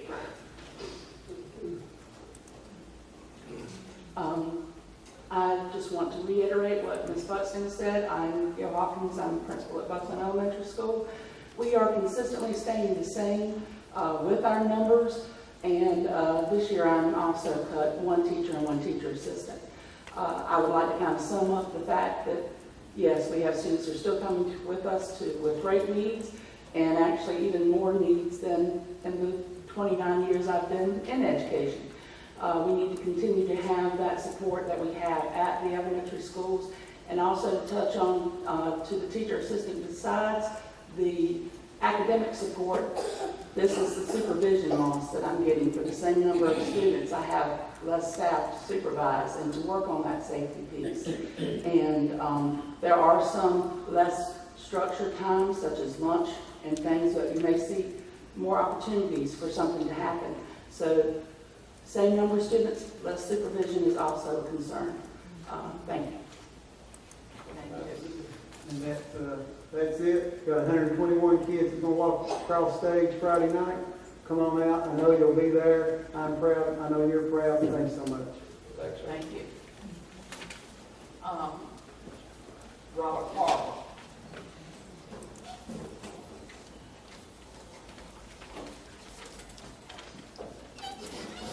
Madam Chairman, Commissioners, fellow citizens, I have a little presentation on support for the rescue squad. Rescue squad saved my life years ago. I had a stroke. I'll be standing here in front of you today if one of those folks. But I'll tell you this, I was a firefighter, EMT, in 1960, not EMT with those, I'm a firefighter, 1967 to 2005 when I suffered a stroke. I'll tell you right now, EMTs, they were good. Paramedics, they're excellent. And we have excellent ones in this county. If we don't pay them, somebody else will. The greatest asset that a squad has is experienced paramedics in the field doing the job. They bring people into this world, and unfortunately sometimes people leave. See some things that are pretty terrible. Sometimes they burn out, especially if they're overworked. The squad here, the emergency medical services and professional paramedics, provide us with a level of care that not only protects our lives, but improves the quality of life in the county. I went on a site to research taxes, and I went to the North Carolina Association of County Commissioners. I found that the average property tax rate was 67 cents in 100 counties. Very few counties are in the 95 to $1. Camden, 75 cents, there'll be no change there. Hertford County is pretty much staying the same, and there's a 7.5 decrease in Northampton County. Yes. Now, I understand the 6 cent increase, what will our tax rate be again? 82. Be 82 cents. If it takes 82 cents to support emergency medical services, it's money well spent. Not only will this help the citizens, but when businesses and other people who are thinking about moving into the county, they will look at that because our lives depend on these people. I would also like to state that we've got one asset that a lot of places to the north of us don't have. We've got a lot of land. My home county was in the same situation, the place where I was born. Not my home county, Gates is home for my family, been here since 1600. But bottom line of this is they saw a need that could be filled where they could get a good tax base out of it. They built an amphitheater. Make a lot of money. I had an unpleasant experience in a food line. We had a discussion in this very room about getting a food line. The ladies wanted to shop and said, I'm waiting, we got a little one. But a food line center also entails restaurants and other businesses and things. And I asked him, I said, I sure would love to have one of those commercial places in my hometown so I can have a drive-through car. He said, where are you from? I said, I'm from Gates County. He said, yes, we're very interested in Gates County. We've had our eye on it for some time. And he looked at me and said, I hate to tell you, this is mighty hard to get something in Gates County. And this wasn't one of the guys that works in putting up stock. This is one of the suits, one of the big dogs. You go back and tell those folks at your headquarters that we sure would love to have y'all. I think that would be a good attitude for all of us to take towards any business that wants to locate in the county. Please, come down here. We would like the jobs. We would like the sales tax. Make them welcome.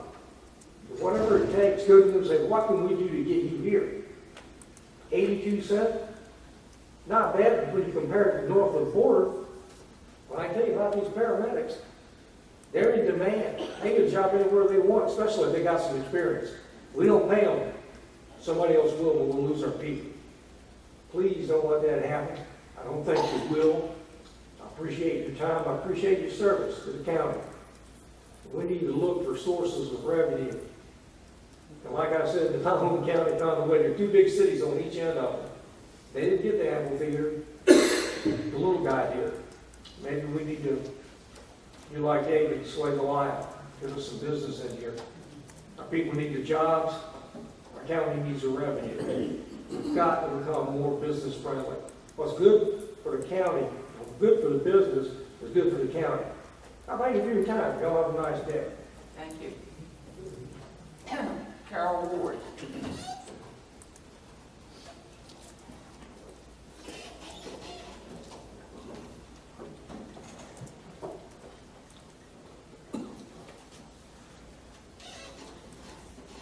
Good morning, Chairman, Commissioners, and Manager. Thank you first of all for letting me speak today. I was unable to make a workshop yesterday, but I understand that Commissioner Jones, you submitted that we put 2 trucks in service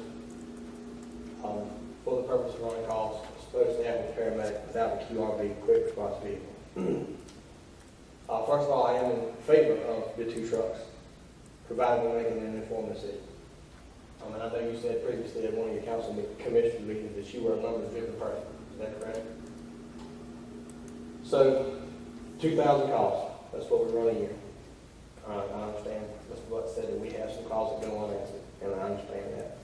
But at 2,000 calls, we put 2 trucks on the street. That's 2.75 calls per day, per truck.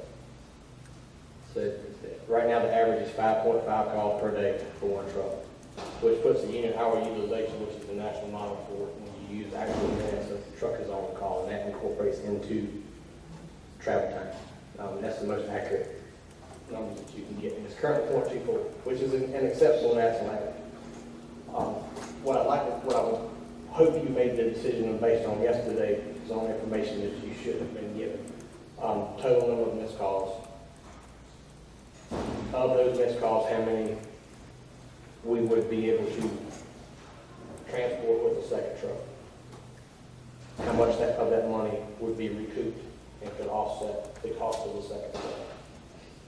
If you split those two trucks, if you split 5.5 calls a day, that's 2.75 calls per paramedic, which is surely not gonna burn them out. Trust me, I've been a paramedic for 20 years. But that puts your average truck utilization at 5.5 hours per truck per day. That leaves that truck idle for 18.5 hours on a 24-hour period. I'm wanting to make sure that we're using accurate numbers. So does this truck need to be 24? It does it or does it not? Can we put it in service at peak times for 12 hours? Or can we put 2 trucks in service for peak times and have 3 trucks up, say 10 to 10 and then 12 to midnight?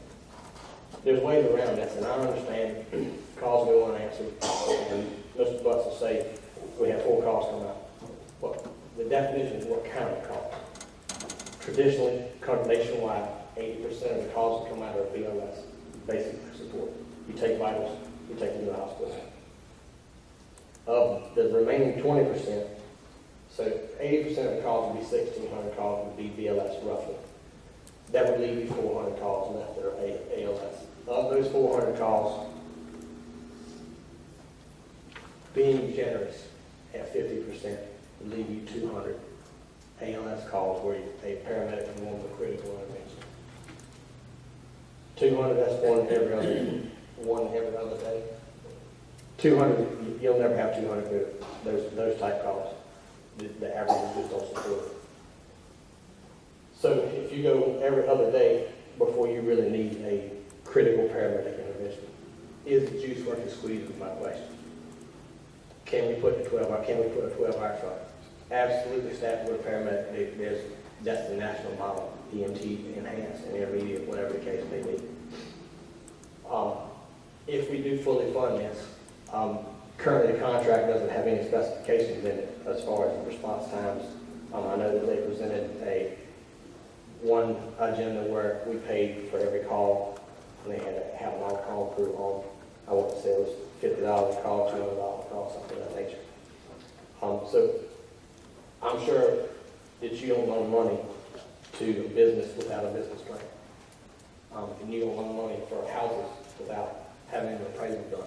I just want to make sure that we're making informed decisions based on the money that we're shelling out. And with additional money should come an increased contractual requirement that we place. So you have a truck on scene with a paramedic in 17 minutes, or there's a penalty for that. They're asking because there's no checks and balances to make sure that you're paying for something that you're not able to quantify. So I give you all this money and then I'm still 2 hours to get the truck. If you can wait 2 hours for an ambulance, you don't need an ambulance, you need a cab. I mean, it's a proven fact. If you can wait 2 hours for an ambulance to get to your house, you do not need an ambulance, you need a cab. If the car gets in, they can do more. It's more than a ample means to get you where you need to be. I see some farmers in this crowd. I checked this morning before I left the house, and the price of corn, beans, peanuts, and cotton had not gone up 6 cents today. I just ask that you make an informed decision. Thank you. So, Okay, Wade asked you.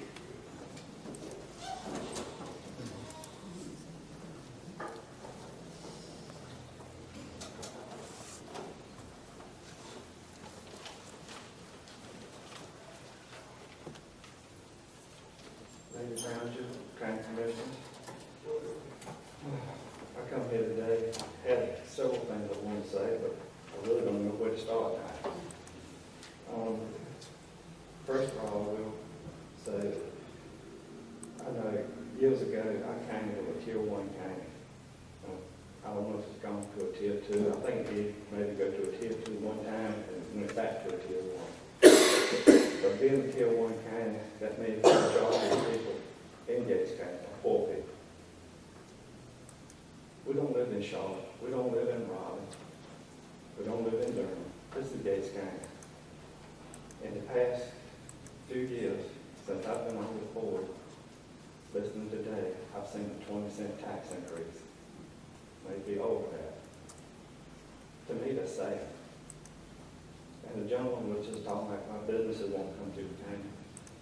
When I was on the board, first on the board, the tax rate was around 96 cents. We had reevaluation property value enough that the tax rate, revenue neutral was 64 cents. And now we're pushing that, some will be pushing that 96 some again. Do we wonder why businesses won't come to the county? Why would they want to? We have the highest property value, the highest tax rate. What I've seen here today has been sad. You raised people's taxes and gave yourself a pay raise. You took from employees and gave yourself a pay raise. Didn't the commissioner's salary go up? No, they did not. They didn't? I thought you said they did. No, commissioners They did didn't? not get a salary increase, no. Okay. Well, if they did, and I apologize.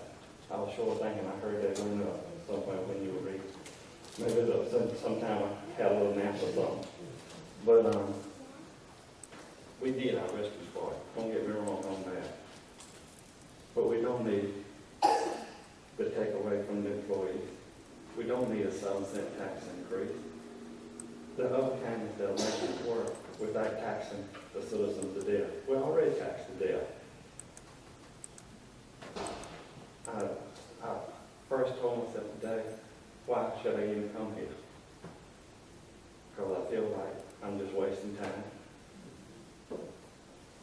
You know, when our country was first founded,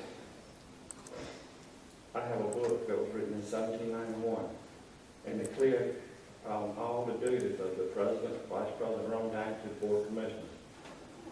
And that duty for the commissioners is to do for the needs of the people and to keep the tax rate as low as possible can. To tax the people with representation, not to supply every need that comes along across the table.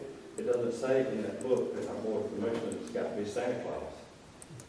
If that's the case, I'm going to go home this afternoon and start writing up my list to bring to you. It's ways to make it work without taxing the people, especially here in a Tier 1 county with that kind of tax rate. When we built the DSS building and the new gym, they raised the taxes then 7 cents, and you raising it today 6. That's not a whole lot of difference.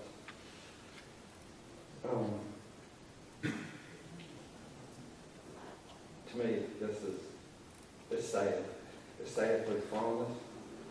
My business is here at the county. Do you realize making a living in Gates County is one of the hardest counties in the state to make a living in? I know there are some people that live in the county and they may own businesses outside the county. But if they had it in the county, it may not have been as successful as they were outside the county. And I'm proud of them. I'm proud of everybody in Gates County that's made a living here in the county. My wish today is a wish that y'all would really look and do your research more in the other counties in the way they are operating their rescue squad. We're giving money to a rescue squad. Can you see the books? Are they being accounted for? Every dime being accounted for? Which it should be. Our employees here for the county sheriff's department and all the other employees, the rescue squad, are they paid salary based on the same scale? Are these questions that y'all have asked? Have you checked into it? I know I just said a lot, but I'm just sad at the same time. And I want to thank y'all for the job you do. But reconsider a 7-cent tax increase. 6 cents. And you still got the month of June to get your budget in. And I believe it could be done for a whole lot less than a 7-cent tax increase. I see. Well, look, thank y'all for your job, and thank y'all for letting me speak here today. Thank you. Tom Morgan.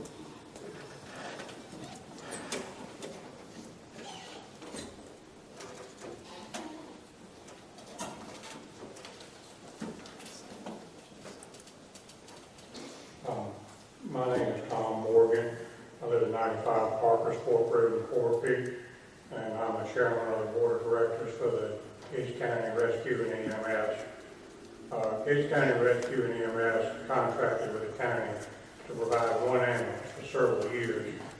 We provided a supervisor, an administrative assistant for one shift, and 3 medical personnel 24 hours a day, 365 days a year. Each 24-hour-a-day position requires 4 employees. And the Gates County Emergency Management Coordinator, Billy Wynn, has written you a letter stating that Gates County needs and should fund staffing for a second ambulance at all times. The Board of Directors of the Gates County Rescue and EMS has voted to recommend the staffing of 2 ambulances at all times. We believe that staffing of 2 ambulances is the appropriate staffing level for Gates County due to the call volume and the 2-hour round trip to an emergency room. This level of service will require 1 more employee, all 4 shifts. We appreciate the time that you put into looking at our proposed deals and the consideration that you've given us. Thank you. Thank you. Renee McGinnis.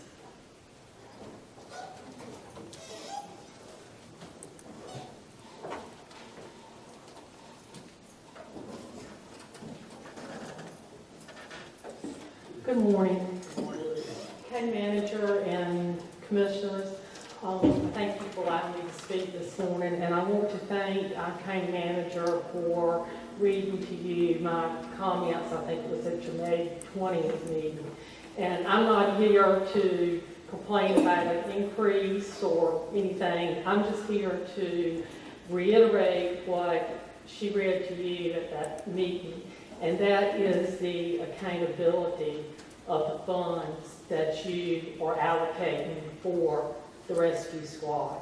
And I think in some comments I've heard, and I've tried to educate myself a little bit, because the only thing I know about the rescue squad is when I call them, I want them there. And I think that is a problem with a lot of this, is a lot of things that a lot of us don't understand. And of course, you as county commissioners are obligated to have this service however you choose for your county citizens. And I think the rescue squad also has rules and regulations they have to work under and certain standards that they have to meet, of which they need the funds to do. And like I say, I have no problem funding the rescue squad, just the accountability of it. And in trying to educate myself, I have found out that their books are not audited, mainly due to the cost of an audit. And I'd like to see the County Board of Commissioners open up a line of communication with the board, with the rescue squad, as to possibly including their books in our county audit, or either allocating the specific funds that they need that those books be audited. I think the county citizens would feel much better about that amount of money going to that agency if there was a little more responsibility with it. Thank you. Thank you. Okay, Earl Rankin.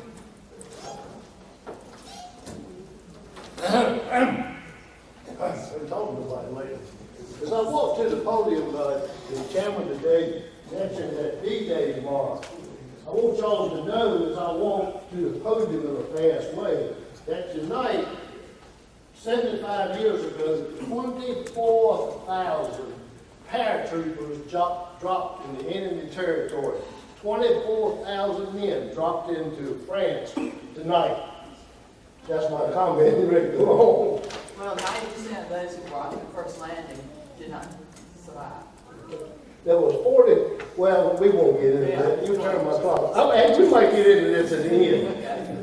That's Okay, good. Mr. Rankin, you're here to talk about something else. Yeah, I'm Earl Roundtree, 226 Folly Road, Sunbury. I'm not here, I noticed some things. First of all, I knew, I've been in this for 67 years. So when I left home today, I knew that it was a total waste of my time to come in here and say anything about the budget because y'all already decided on it. Unfortunately, a lot of the information that I got was incorrect because I was told that y'all were going to do 4 cents and 5 cents, but nobody told me 6 cents. I don't know where that information come from. But the only information that I want to say, and I want to reiterate to Renee, and for the public record, Renee and I have mentioned this to each other, but I have been told by more than one time that the county could not request, could not get financial records from the rescue squad. Now, I don't know how this went about, but they said that the rescue squad, and I looked at my friend Tom, because he's the expert on this, but anyway, you're contracted to the county. Well, I don't know who started this, but if you deal with people, you find out something gets started, and it gets started, and it's repeated, and it's repeated, and it's not even right. So I decided to do some checking. And I think all of you sitting up there knows, maybe Jonathan Jones doesn't, but I'm sure the county manager would not know, but now that I will check these things out. And I have a few friends across the state to call up. One thing that one of the commissioners told me was that if you go to Dixie Auto and buy a starter from Dixie Auto, that doesn't give you the right to ask Tommy Ward for his financial records. Well, I agree with that 100%. But I'll tell you one thing, if I give Tommy Ward $500,000 to run his business, he's going to show me some records and I'm going to look at them. We have I guess you call a credit union a bank. But years ago when I actually had to work for a living, I had to do these financial reports because the bank wanted to know everything about me. I think the only thing they never asked me was my sex life. But every year, and I never argued with that point because it was their money that they were giving me. So if you are giving the rescue squad, and I think Tom will understand what I'm saying, we're not accusing anybody. It's just the fact that it's a fact that the rescue squad can offer or give us a more detailed information so that the county finance officer can look over the spreadsheet, and if she happens to see something of question, she can bring it to you, or even bring it up to Tom or Stormy. That's the point that I wanted to make. And the other point is the fact that we live in the modern age, and it costs us to live in the modern age. I got eye surgery coming up. And the doctor said, well, we can do it under Medicare for free. But I don't want you to do that. I want technology, so we're going to laser your eye. But that's going to cost you $2,500 an eye. Well, my Lord, what are you going to do? I reckon I'll go with the $2,500. We live in a computer age. So today, and we all know this, it's not difficult like it was in the old days when you had ledgers. I actually grew up and you had ledgers and credits and balances, and you wrote everything down, and then you had to go over here with your ad machine. There are programs out here. All of this stuff should be put in the computer somewhere, and the rescue squad can tell us what calls were made, if there was collected for, who was billed. Everybody, and it's been a lot, Jack, that's called me, where they think I'm some miracle worker, which I'm not, but want accountability, just like Renee said. Every single person, that was more important to them, I think, than the tax increase.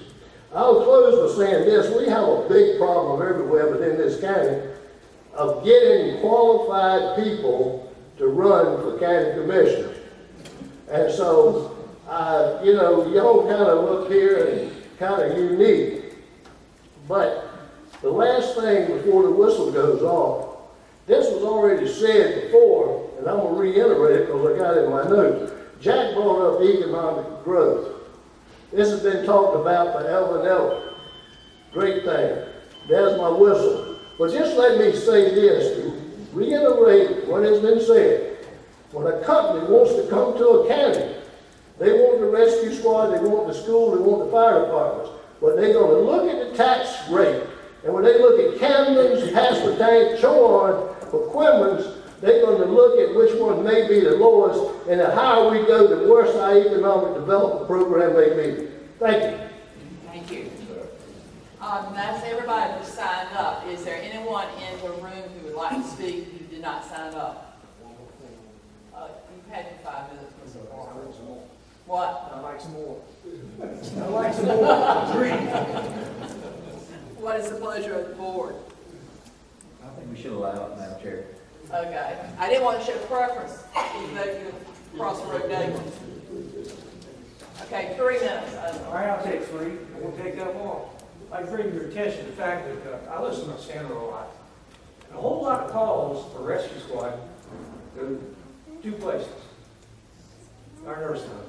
People need transportation, et cetera. A lot of those calls could be done by transport unit. The Medicaid, Medicare, such as that, don't pay the full amount that it costs to run those calls. They're operated at a deficit. There's ways around it. They surcharge to the facility itself to make up the difference between it. And there are other ways. Squad needs money. They need to be paid decently and treated with the respect that they deserve. Think about it when you think about what we're spending our money. Are we supporting 2 private businesses that should be, shall we say, paying their way also? That's all I got to say. If I don't like it, I'm always available. Thank you. Thank you.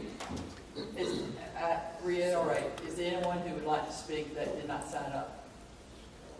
Mr. Brothers.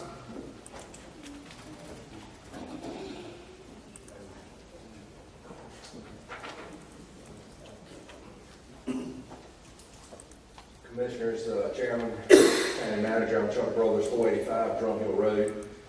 First thing I think that needs to be understood is the fact that Stormy and his group are very dedicated to what they do. Y'all can have the syringes all day long, just give me the 1.5 and the 2 inch. I don't want no parts of the EMS side of it. So what you're doing is a huge part of what is done in society today.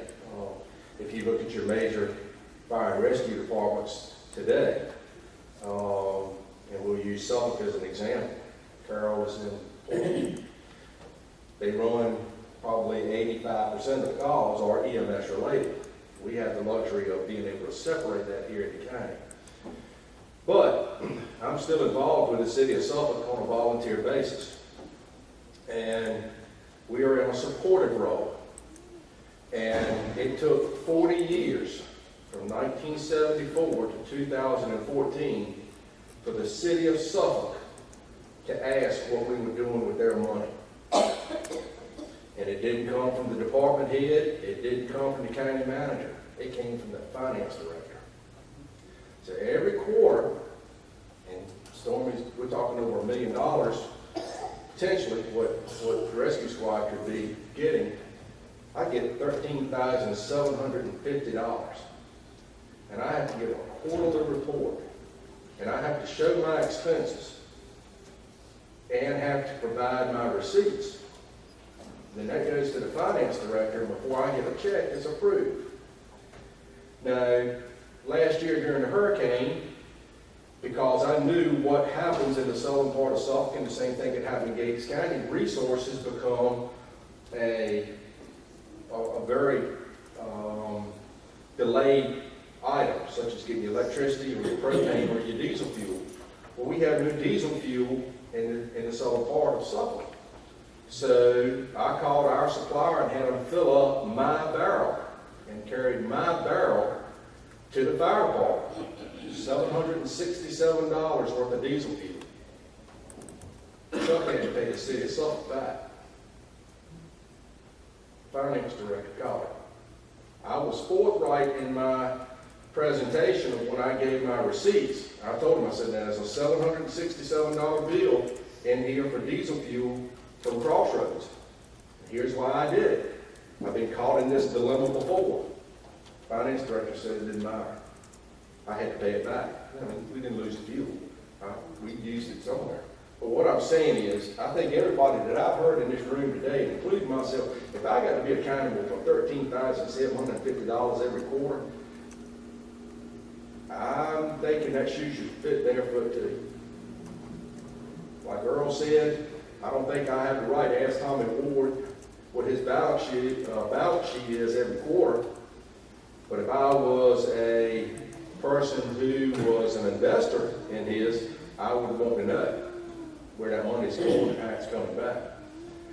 So saying all that to say this, and another thing that nobody has thought about at all in this room, and I've been hearing 15 cents, now I'm hearing 6 cents. I'm like, girl, I don't know where the numbers have come from. We're at 76 cents on the 100 today. If we propose 6 cents, that's 82 cents. If you factor the fire fee in it, and the total cumulative money that the fire fee grosses into the county that's distributed back, our effective tax rate would be 85 cents on the 100. Although it's a line item, it's still part of a tax. So really and truly, 82 cents is 85. If that's the way we're going. I want these boys to survive. I can pick up the phone and call Stormy anytime that we need to talk or anything, and I want them to have the luxury of being the first rate. I know we got the technical rescue team that's supposed to have the first rate technical rescue team east of Interstate 95. Isn't that right, Storm? Or was? Okay. So we've got dedicated people. Let's keep them. But what Carol Ward said, the backbone of this county is agriculture and forestry and chickens. In the right way. But let's go on break that opportunity that funds all of this. Thank you. Okay. Carol, we'll give you 3 seconds. That's all I need. I didn't quite get finished. We try to be nice, like. I appreciate it. Just a couple other things. I know that the sheriff put in the cars, and that was taken off yesterday. Any finance class I've ever taken, you don't pay for line item stuff with one-time purchase money, because all we're doing is kicking the can down the road. So if he needs cars next year, now he's gonna put in for 4 cars. Where's that money gonna come from? And also, it seems like the county employees are taking it twice, because they're not getting their longevity pay, they're not gonna get their holiday pay, and their taxes are gonna go up. So it seems like it's kind of a double whammy for them. And Stormy and I have had numerous conversations. We've talked on the phone. It's very cordial. I want them to succeed. If my mom calls while I'm not here, I want her to get the absolute best care she can get until I can get to her. That's not what I'm asking for. I want her to make informed decisions, be responsible with our money, and not put us in a bind for next fiscal year. I'm already looking at next fiscal year. So the longevity is going to come back. The pay raises are going to come back. And the sheriff's going to need 4 cars next year instead of 2, because we just kicked him out with 2 cars. Just make informed decisions and be responsible with our money. That's all I'm asking for y'all to do. Thank y'all so much for your time. I appreciate you. Thank you. Okay. Yes, ma'am. I'm saying good morning. I don't know the time. I just want to say that I can hear. Please state your name. Oh, I'm sorry. Arthur Butts, 380 NC Highway 37 North. I moved here about 10 years ago, and unfortunately, since I moved here, I've seen no development. I've seen my taxes increase. You know, I just want to reiterate. I just want to speak as an employee, as a citizen. You know, I think the EMS does an incredible job. I'm very appreciative. I utilize the service. I appreciate the service. But I do want to reiterate that I think $410,000 that no one singly can say where the money went, or no one can prove, or no one has shown where it's gone. So now to say, as a taxpayer, I'm asking for $1.2 million, tripling the budget, and no one can prove to me or explain to me why you need this amount of money. Have we looked at other counties, compared apples to oranges? You know, there's no economic development here. Is there a committee? Are we trying to get something here to offset taxes for these citizens? I don't know what the average income is, but I can tell you this.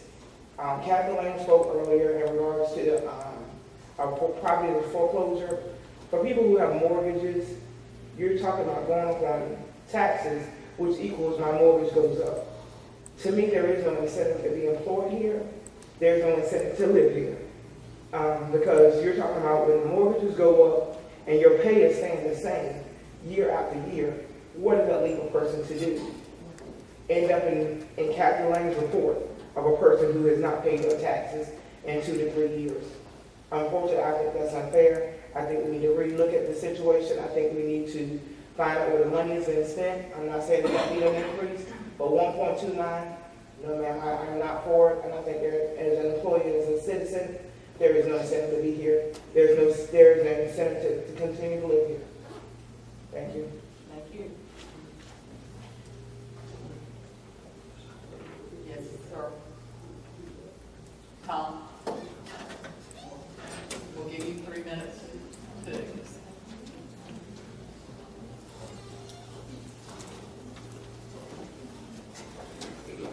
This one's off the cuff, and it's really to the audience out there rather than the commissioner. But you speak to us, though. Excuse me. The rescue squad has to file a form called 990 every year, which talks about our finances. We also gave the commissioners a detailed budget with line items in it for salary, for the truck, for insurance, everything that we're spending money for. We're not opposed to an actual audit, if that's what it takes. But the ABC store has a budget for an audit, $8,500 a year. Do you really want to spend that kind of money to see every little detail? Now, what we have not disclosed is what individuals make. And I think that's wrong to disclose that. But everything else in our budget is open. It's there. And these rumors that we're not giving out information are false.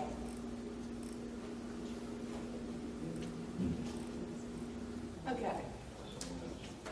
Yes, ma'am. I just wanted to come forward. I promise I won't hold it. I promise. That's why we're having a public hearing. This is my first time.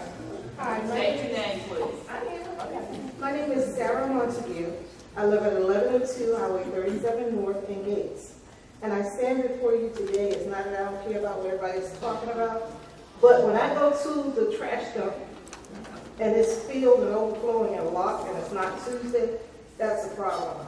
Down in Gates, on Saturday, I went, came back on Sunday, everything is filled.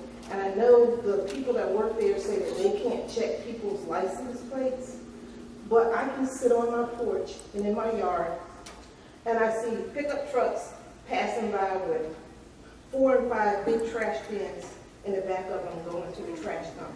So I just want to say that, you know, we're paying for it, but you can't do it. And today is Thursday, so I'll go and try to get my trash in there again, but I know everybody else has that concern also. Thank you for listening to me. And to the rescue squad, I don't know about your money, but that's okay. But I do know that when it snowed last year, they came and they transported my friend to the hospital in the snow and the ice. So they do a good job. Thank you. Thank you. Okay, I think Ms. Carr.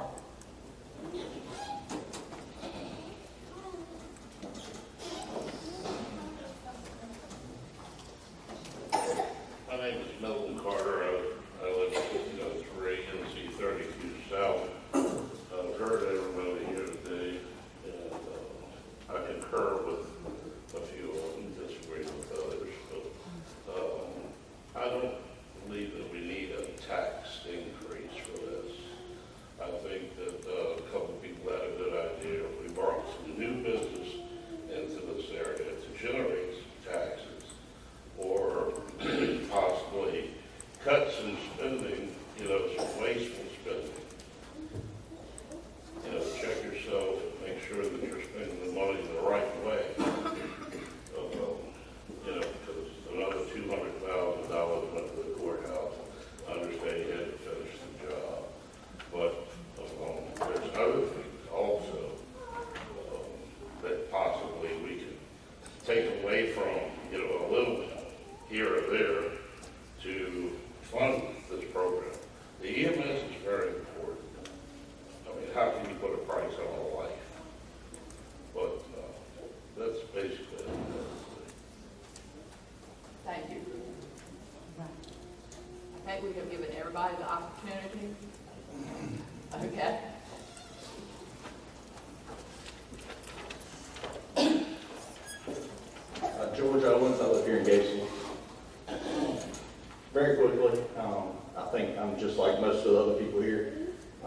expect a little bit of accountability. And just wanted to reiterate one thing.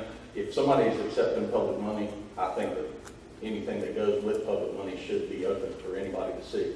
I know I get public money. You can go on the internet and see exactly what I make. I know Colin Ryan, who's director for Chowan County Sheriff's, or Chowan County EMS, you can go on there and look and see what he makes. All we're asking is for you to make an informed decision based on facts and what is needed. Thank you. Thank you. I don't see anyone making a move. Yes, ma'am.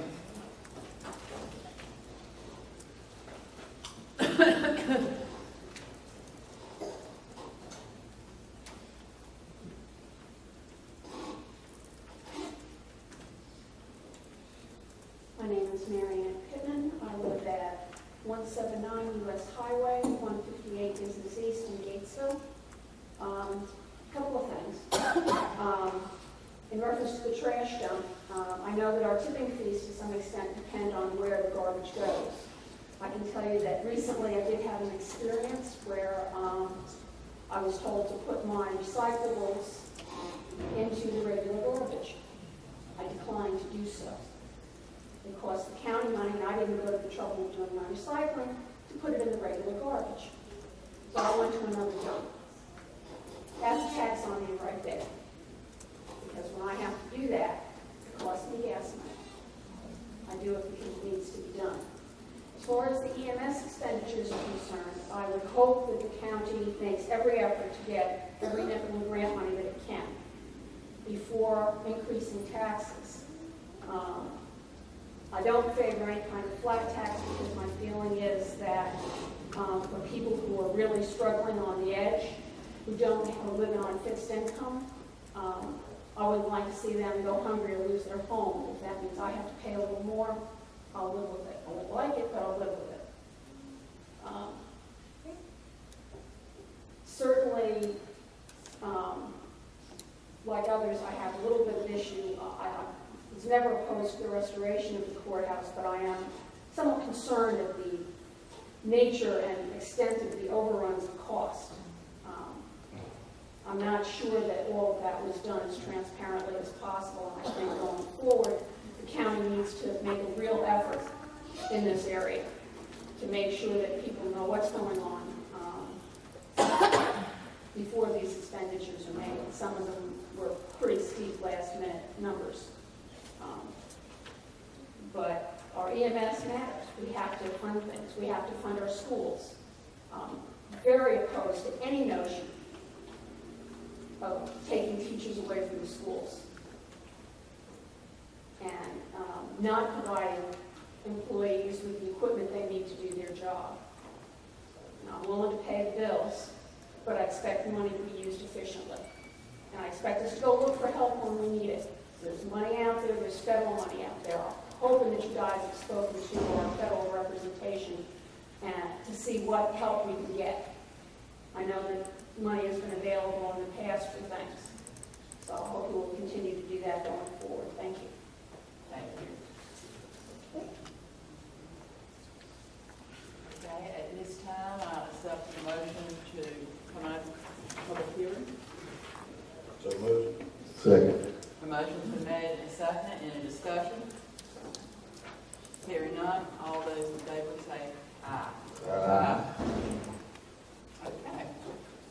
At this point, do I have a motion or anyone like to say anything?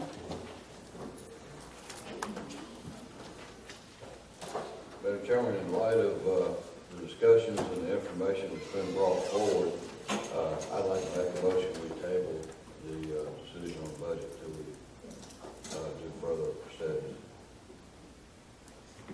Okay, a motion has been made. Do I have a second? I'll second this motion, Madam Chair. A motion's been made and seconded. Any discussion?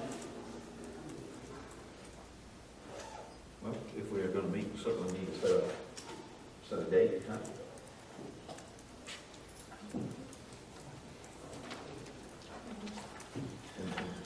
you rather go ahead and vote on? Let's vote on the motion, and then if it passes, we'll set a date. Okay, no discussion. All those in favor, say aye. Aye. All those opposed?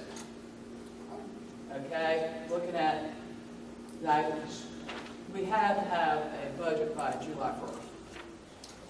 Today is the 5th.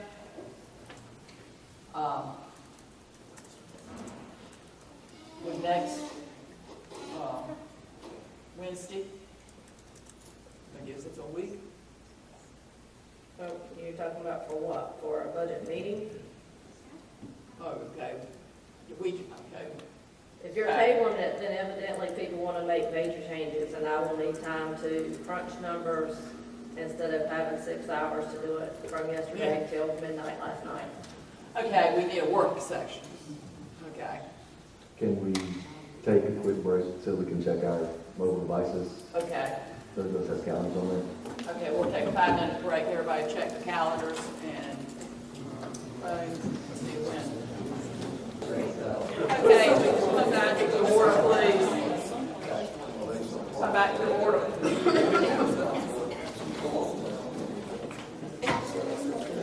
Okay, at this time, first of all, we got to take like the order that we want, that we have to do. Work sessions, and then we have to have a formal session to pass the budget. So it's two different events. So it would be nice that we would, the day is the 5th, we need to make sure we have a work session as early as possible. We mentioned the 12th. Is that a possible date? Or on the Monday, the 10th, 11th, or 12th? 12th is a date that's for me. Okay. What about the rest of you? 3:30 be the best time. Commissioner Jordan says that's good for him too. And then you have to announce the night that you will meet as well today before you leave, since it's tabled. And so you need to allow time for that. Okay, and we would have to advertise. You just have to advertise the meeting. Advertise the meeting. Could we have the meeting on the 17th, which is a Monday night? I can do that. And it doesn't have to be 19, does it? Because all we're doing is, That's up to y'all. we're just voting. Well, I was thinking if someone would. You do not have to have public comments. Okay. You don't have to have another public hearing. That's why I said that's up to you. Okay. So 3:30 on the 12th, and Jackie said late afternoons are better. 4 o'clock on the 17th. But that, what is our time frame for You have to advertising? 48? Well, we've got plenty of time. Well, I mean, for advertising. So we're good with that. No issues. Okay. The 17th, which, 5 o'clock? That would be good. All right. That gives you enough time, Natalie, so you're not up till midnight again? I mean, I'll get it done. Like I said, once again, depends on how many changes you have to make. But I do encourage, people to make suggestions on how to cut, because as I told Sheriff Hoffman a while ago, many departments are already cut to the bare bones, and I cannot make any other cuts to the departments without affecting their day-to-day operations. And there is a lot of misinformation that several people commented on. The courthouse. There are no overruns on the courthouse. In fact, several of the projects, and you can come to my office, Ms. Pittman, since you're the one who made that statement, and look at the information that I have. I have a spreadsheet that anyone's actually welcome to come and look at. We budgeted money. It's been encumbered in our system, but that does not mean it has been spent.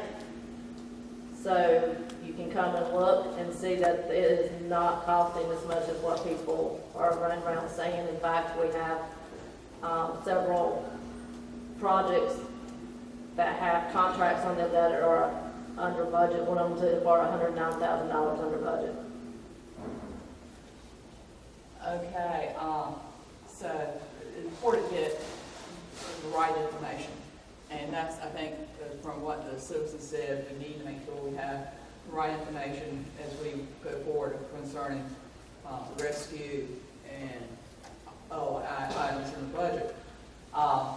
And if you have any suggestions about where you would like to cut the budget, please feel free to call us and inform us as we take a look at it again and try to get additional information. We also have to announce the location. Is there court on the 12th or the 17th? Mr. Freeman. Is there a what? Is there a court, sorry, I know you were looking, is there a court on the 12th or the 17th? The 17th is the Monday, and it's the third Monday. We should have a court on the 17th. Right. Wednesday, we did not have a court. Okay. And we should be finished by 1700 on. You think you will? Okay. So, but hear both times. So we'll hear both times. Okay. So we will be meeting here in the courtroom. And if there's something changes, we can put something like the door of the courtroom, telling people where to go. You need a motion for that, Chairman? Talk about the meetings? Yes.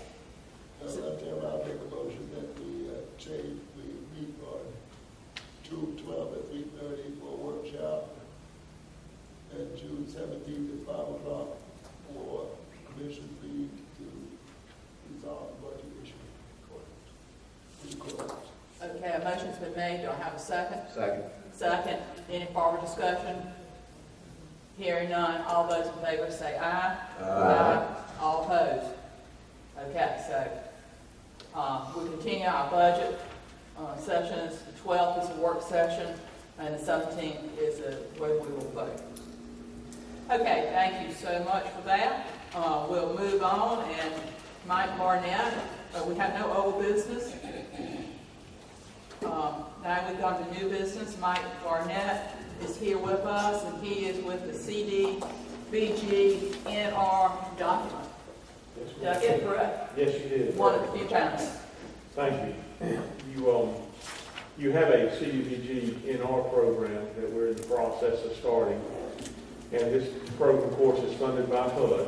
And HUD has certain compliance and other procedural issues that need to be part of your program. There's a program plan and a policy document. I'm going to run through these very briefly. If you have questions on them, please stop and let me know. The first policy is a program contact and signature policy. It designates the county manager as a program contact and authorizes the county manager to sign various documents, approve various documents that will allow the program to move forward smoothly. There's an equal opportunity plan, equal opportunity for employment, and equal opportunity for housing. Those are actions that the county will take during the course of this program to further the equal employment opportunities. There's a Section 3 plan.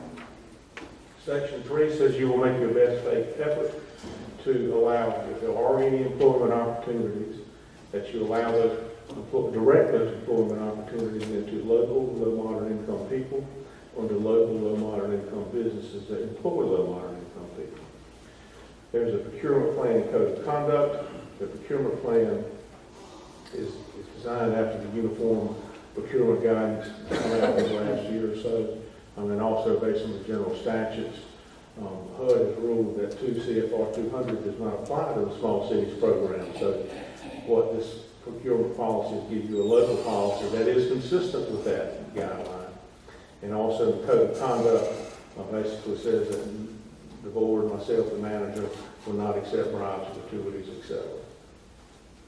Having language access plan, where you engage with individuals that have limited English speaking ability. You will provide interpreters for them, of course, that's grant funded, or you will find some way to get documents to them in a language that's accessible to them.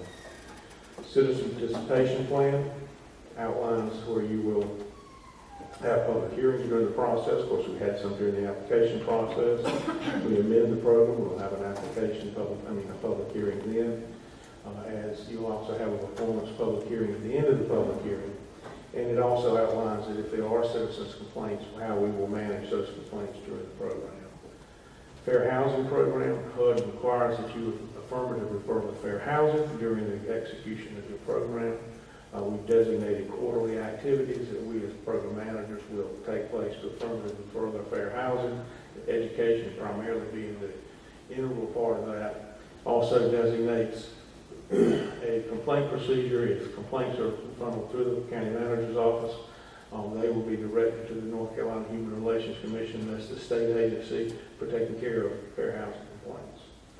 Excessive force policy, it basically says the county will not use excessive force to stop any non-violent civil rights demonstrations within the county. The anti-displacement relocation assistance plan. This is a plan that addresses what's called one-for-one replacement. This program can't leave the county with less habitable housing units than it was when the housing program started. We are looking at demolishing 4 houses, but those 4 houses will be replaced. And the 504 grievance procedure, it is a procedure. Section 504 is what people may commonly call ADA. If you have ADA or Section 504 complaints, this is the procedure that we would use to take care of those complaints.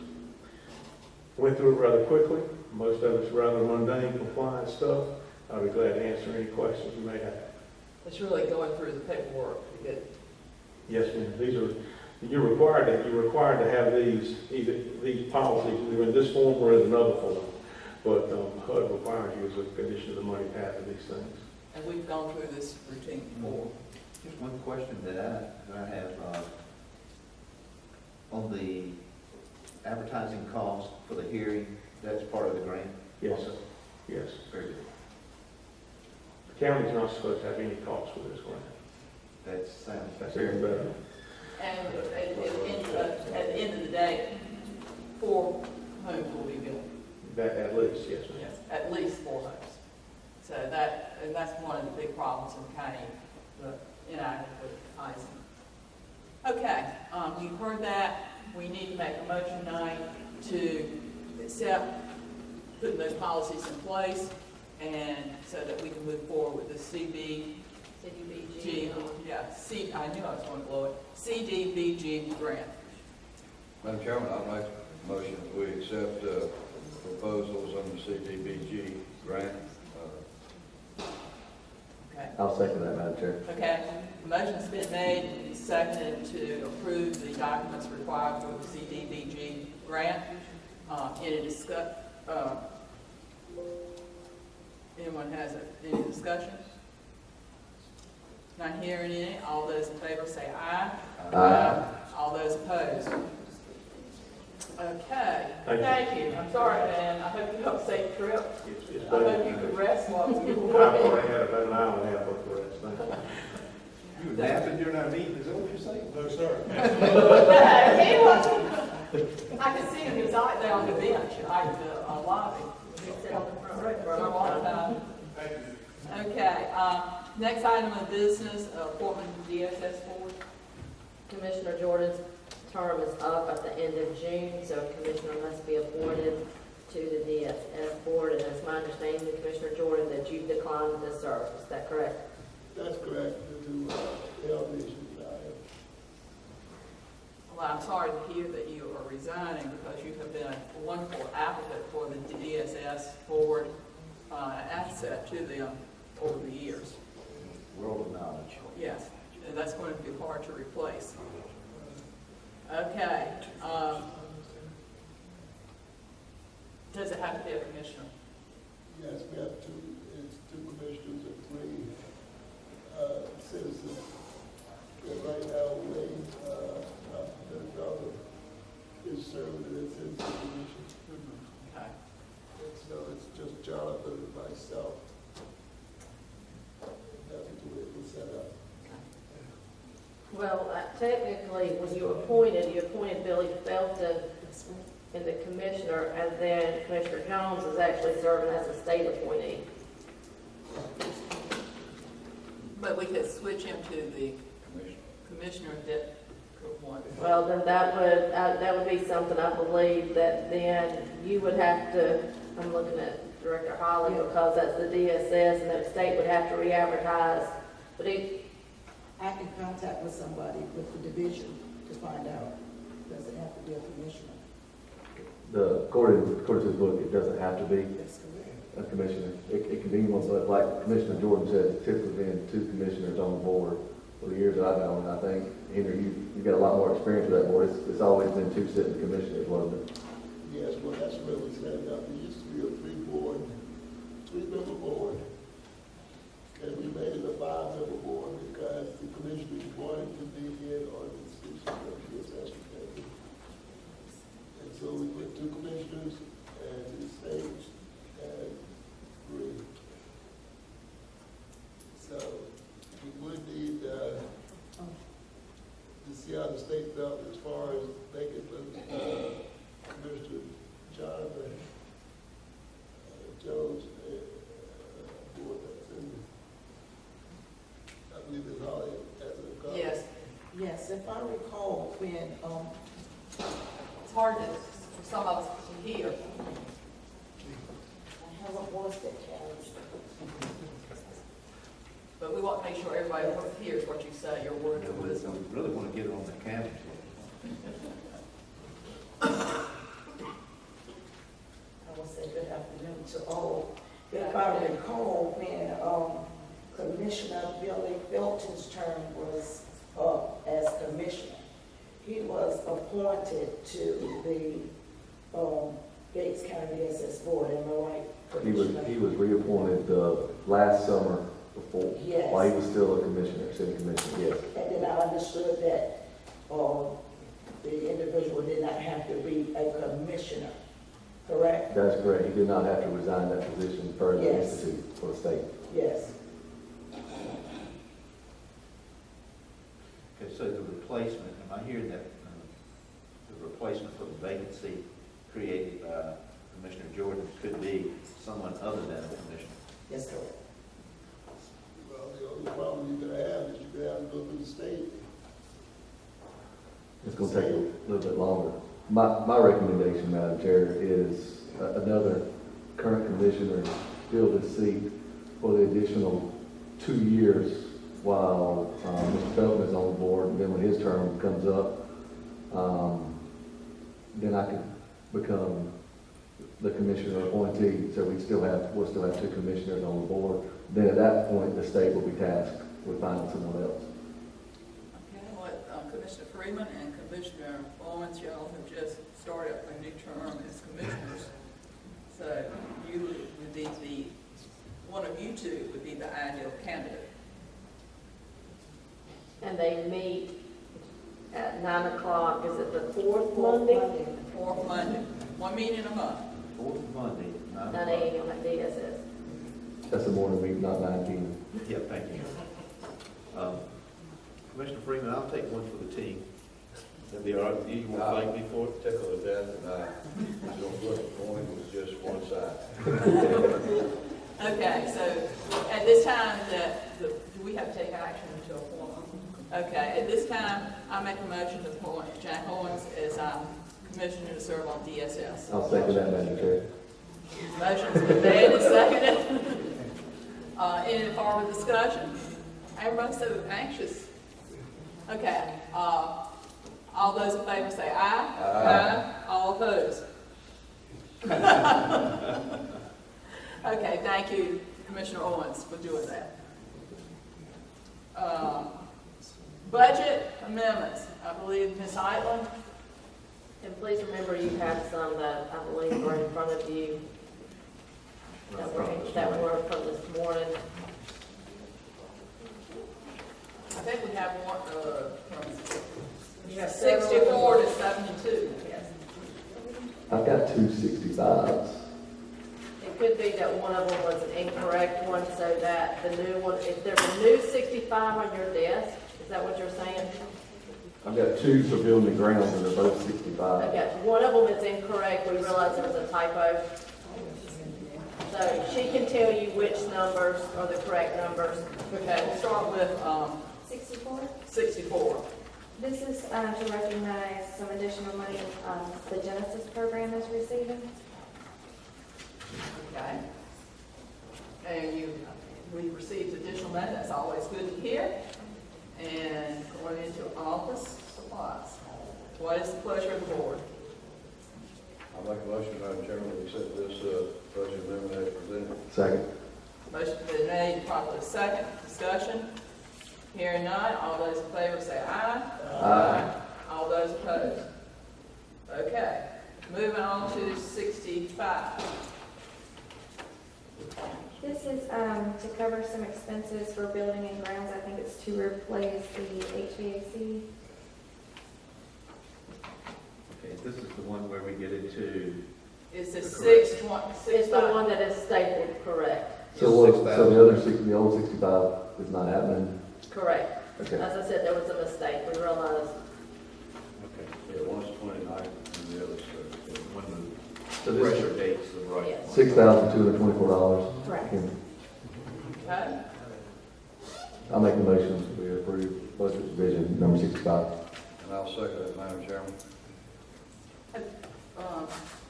I was going to do, in this, well, no, okay, we'll do that. We'll do them each by themselves. Okay, a motion's been made and seconded to approve the budget amendment 65. Any discussion?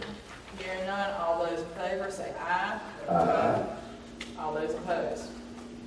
Okay, now we go to 66. This is also for the Genesis program. They had to cover some additional salary and benefits for an employee. Okay. That's in our book, and pleasure of the board.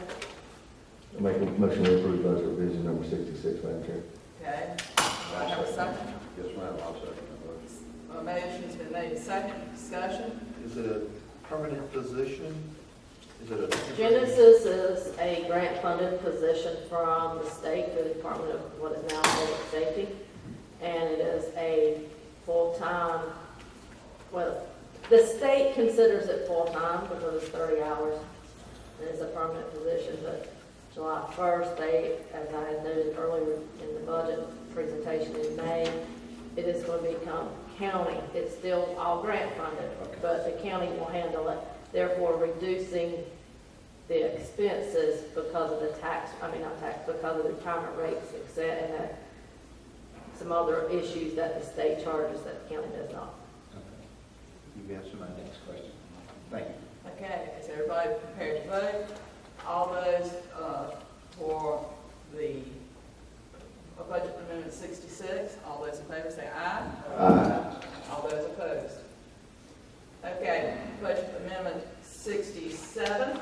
This is to purchase a vehicle for building and grounds. Okay. The vehicle for building and grounds. This is to replace the truck that was moved from next year's budget because there's money that is not being used this year, and the transmission is about ready to fall out of the truck, to be honest.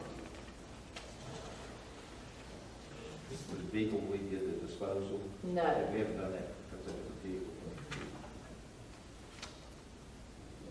Pleasure of the board.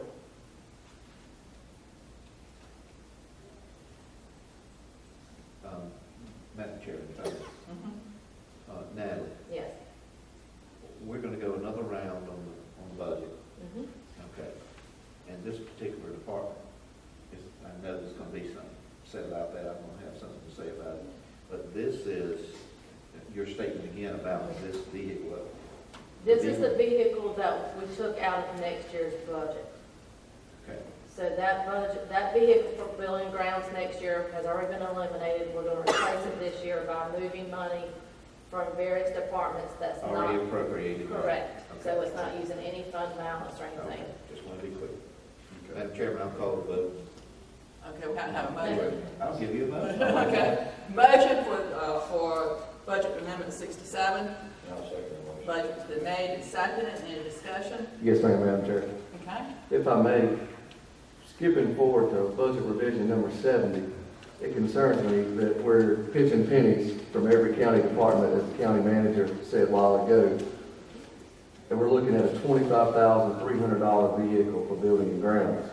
There's a reason for that one. Yeah, we have And to do we'll- these separate. No, you don't have to, but that one is for the sheriff's office, and that is what he has requested. Right, that is for the sheriff's office, but I'm just looking at when we're pinching pennies, and as you just explained to Commissioner Owens, this is money that's already been allocated for this year.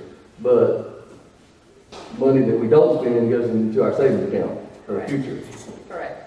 So we have dipped into our savings account a few times over the last few months. Is that correct? Yes. And so the only time we put money back in the savings is the money we don't spend. At the in end of the fiscal year. Correct. So the sheriff being a good steward of money and only proposing $19,000, and that is to purchase a vehicle, to equip it with minimal blue lights and necessary radio equipment. But we're giving the building and grounds $25,300. Yes. $6,000 more. Yes, because they're buying a four-wheel drive pickup truck that can be used during inclement weather as well, and to help move some things if necessary. And the sheriff's office is going to purchase a used vehicle for purposes that they need a used vehicle for. They do not want a new vehicle. Does something state in general statute or somewhere that building and grounds can't get a used 4x4? There's not, but the last time she checked out the prices, the one that she found was $19,000. And this is a brand new one. And that also includes tax, title, and tag for that amount.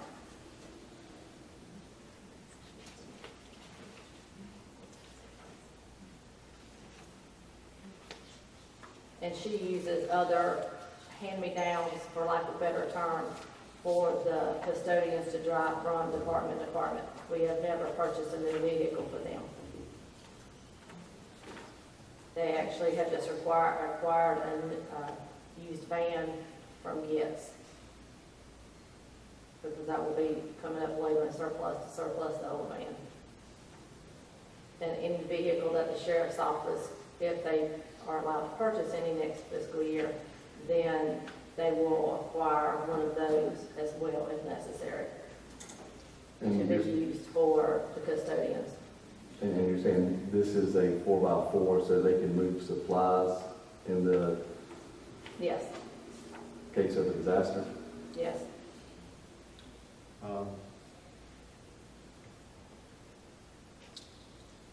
To add to Commissioner Jones's comments that he's bringing up,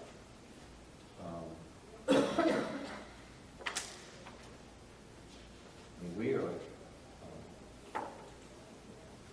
I understand when your vehicle won't run because of transmission, you got to replace it. Right.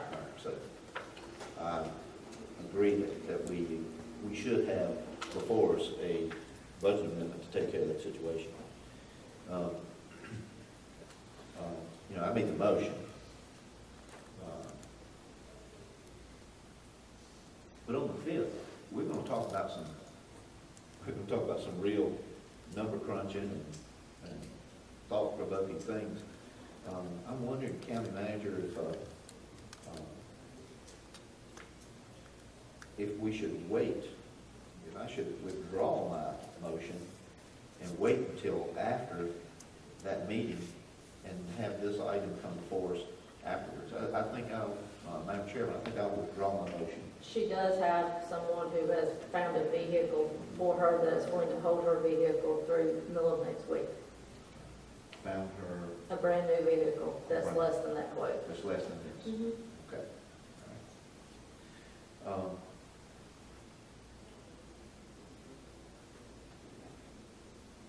Madam Chair, can we approve budget amendments at a workshop? No. Okay. And this is from funds already appropriated. And just to add to the discussion, excuse me for interrupting, Commissioner Owens, but being aware, as we all aware, just to bring it to everyone's attention, they do travel a great deal, and we are spread out so much that they are having to go from one location to the other. And it's very necessary for them to have a vehicle to operation. And they're the ones out there in the mornings cleaning off the sidewalks and all for conducting. They have to get right and come from mother and everything else. It's a good price on the vehicle, as far as it being a four-wheel drive. Okay, all of my comments are about this amendment are based on the June meeting coming up. You know, I don't want to be at that meeting and say, well, I wish I had thought about that, thought about that differently. So I'm just voicing what I'm feeling here, thinking about. Well, we had budgeted originally $25,000 for next year to purchase the truck. So are you thinking, now I don't want to put you on the spot here, but, so you're thinking that the $25,300 figure may even be lower? Well, like I said, that 25 includes tax, title, and tax. Okay. And I see the lady at the podium. Do you have purchase order? Okay. Could you share the number? Well, I don't need necessarily to see it, but.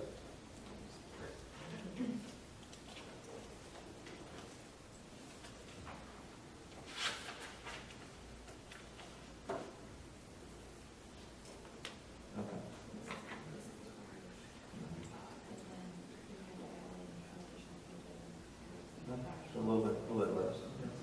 Thank you for sharing that. Thank you for making us aware of that now. Okay, there's money that already been appropriated. We're just moving it. As far as discussion, Madam Chairman, I'll leave my motion on the floor. And I'll continue to second. Okay, motion made and seconded. Any additional discussion? Is everybody prepared to vote? All those in favor say aye. Aye.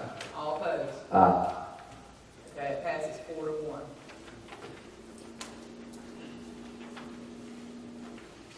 Okay, moving to 68. This is to move additional money into the medical examiner line.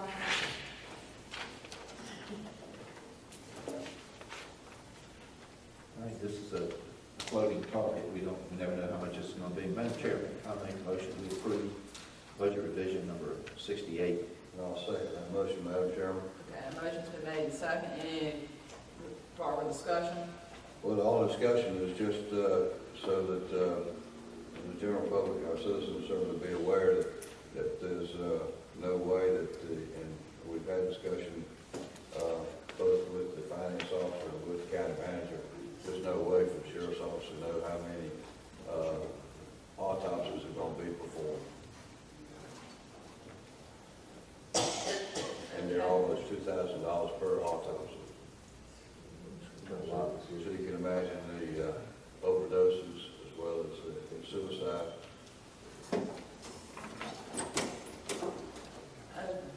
Okay. Do we need we'll prepare to vote on the budget amendment number 68. All those in favor say aye. Aye. All those aye. All those opposed? Okay, that's approved.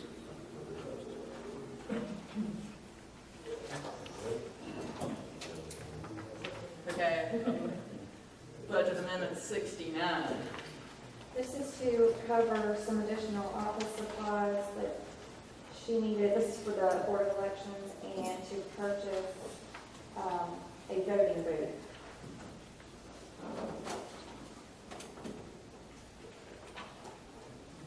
Okay.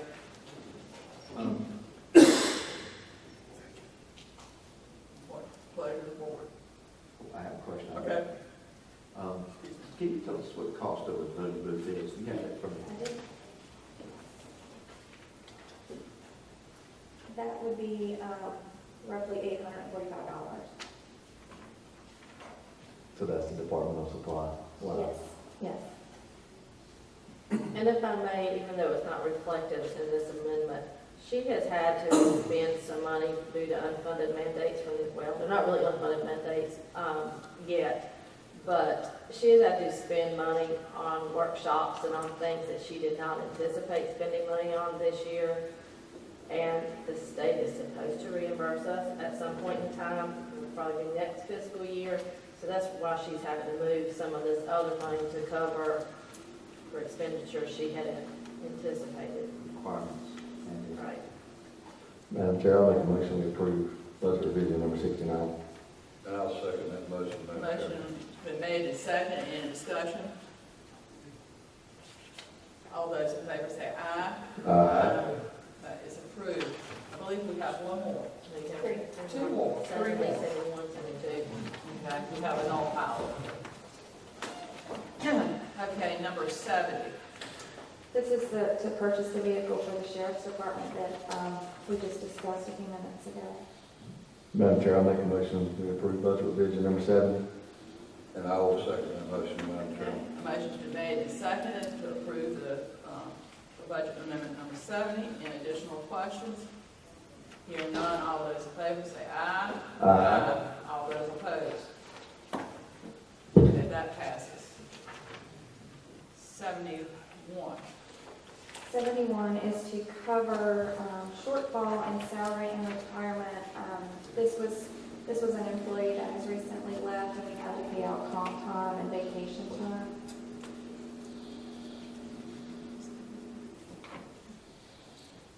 Madam Chair, when we get 71 and 72? They should be on your desk. Just got to stay. They were stapled.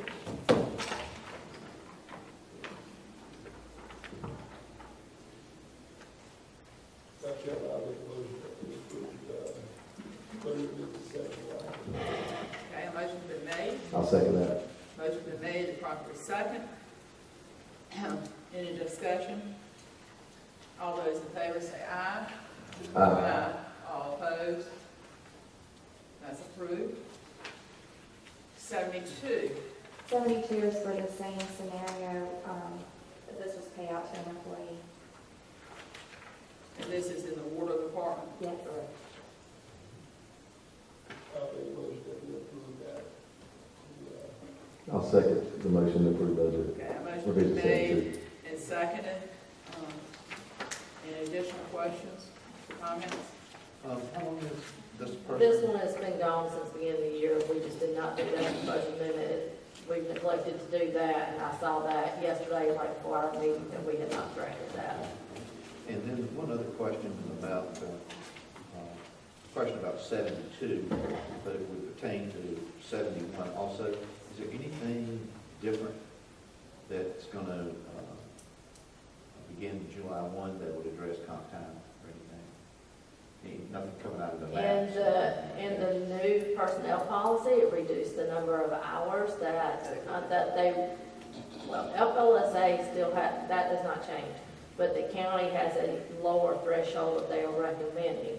But we are still not obligated to pay anything out until they go over the FLSA standard. Same scenario in the 2019 budget year would be a lesser number in these two scenarios. No, because we're still not required to pay out until they go over the FLSA numbers. But we are going to encourage people from a county perspective to try to carry less comp time than what even our recommendation is now. And we send out reports monthly to the supervisors after we do payroll of kind of where everyone, the balances are, so the supervisors can kind of monitor when someone's getting really close to, we're going to have to pay out if they don't take some time off. All right. Okay. They want to advertise that threshold just for those that have been county employees or citizens. Oh, we put me in the spot. Is it 240 and 480? 480 for the sheriff's department? Because I know we have an internal threshold, and then we have the threshold that we, if you go over, you have to pay out. Okay, all those in favor of this, say aye. Aye. All those opposed, that's approved. Okay,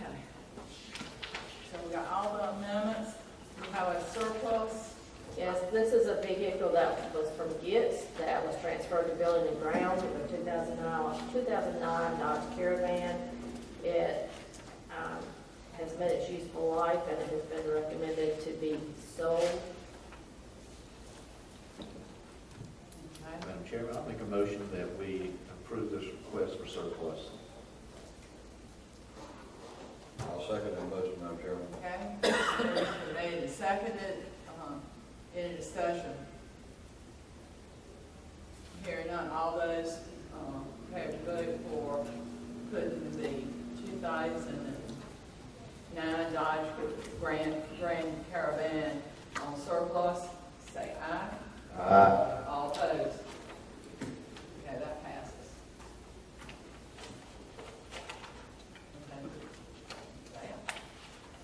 Okay, I believe the final thing is sidewalk prices, and that was on the table too, I believe. Yes, James Andrews provided an additional scope of work for working prices for the sidewalk.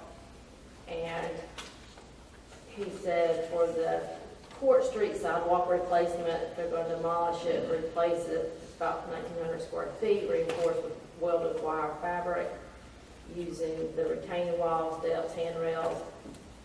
Subtotal in his 20% markup is $21,660.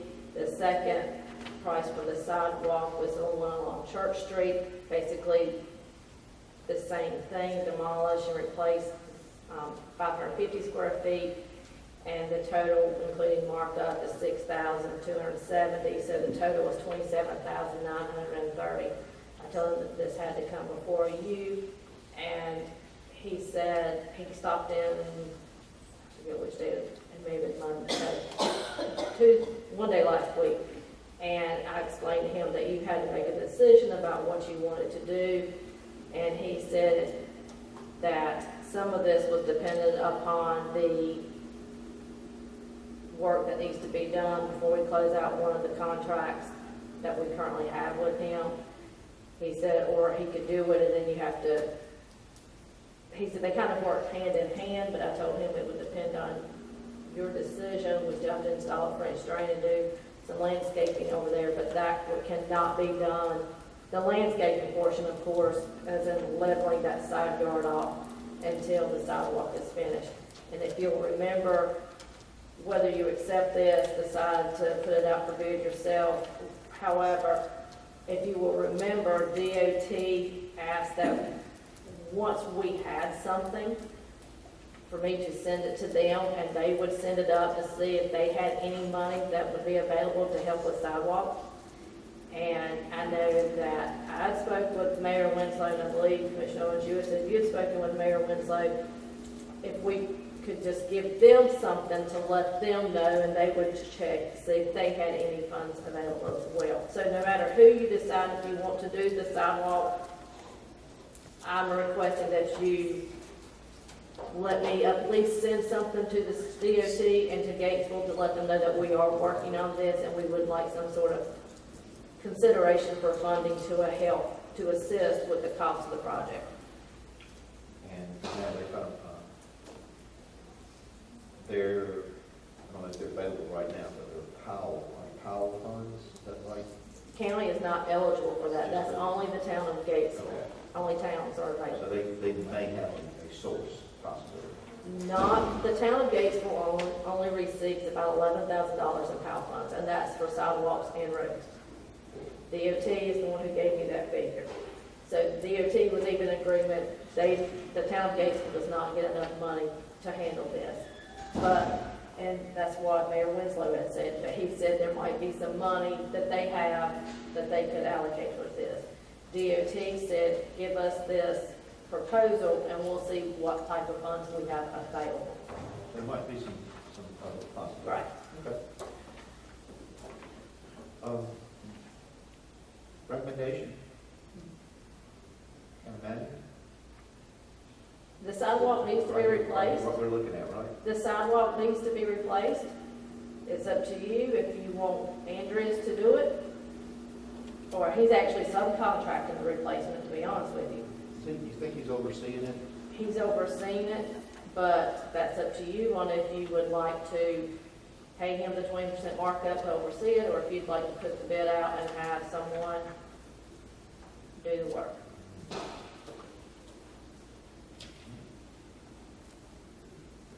But we can send this proposal up to DOT and to. And I could tell them, these are just some figures that we've received, and see if there are any funds available. Correct. We should get it out. We should, it's out, get it out.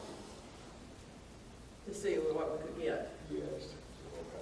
But do we need to let you present the proposal to them before we make a official decision in regards to funding or the way to proceed? I don't know how long it'll take DOT to make a decision either. Well, I'm okay with bidding it out. Andrus, we know the quality of their work. By rule, if we bid it out, we have to take the lowest. We have to take the lowest bid, and we want a good product. I mean, I want to save as much money as we can. I'd like to see how long DOT would take. I mean, DOT might, if they would absorb a big number of this, and we could be assured that we would get quality. If we bid it out and then take those numbers of DOT, I would like to take this number itself to DOT, and if we had to wait 60 days and they absorbed the majority or all of it, I mean, that would be great. And what I can do is I can get with James Andreas and let him know that there's been no decision on this, which then puts off a little bit the French drain and a few other things on the outside. But he and I had already talked about how I was going to approach DOT on behalf of the county and the town of Gatesville. And we can let him know that a decision will not be made until after July 1st, depending on DOT's response. I would think DOT could have some money left over for 2018, 2019 budget, which ends June 30th. Right. And if we go ahead and give this to them, that they might make a relatively quick decision. And also knowing that they have not done anything for Gatesville or Gates County in a while, or like this, for sidewalks, that we might have a very quick decision based on the time. Right, yeah. I would, And leftover money. In presenting it to them, I would put a lot of focus on the time constraint. Yeah. Good weather too, good time to do it. Yeah, would you like a motion that? As to what you. To present this to DOT, and let them look and see what they can do. Does that let Andrews proceed with 20%? Well, no commitment to them until we get back from DOT, is what I'm hearing. That's right. Yeah. Let go to DOT first and see what they can come up with.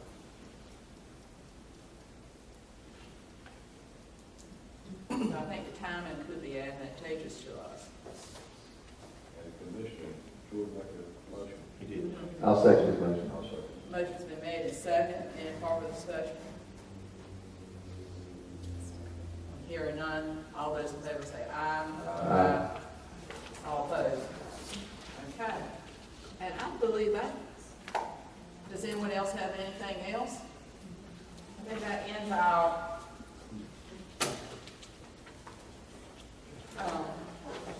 meeting, except for our comments.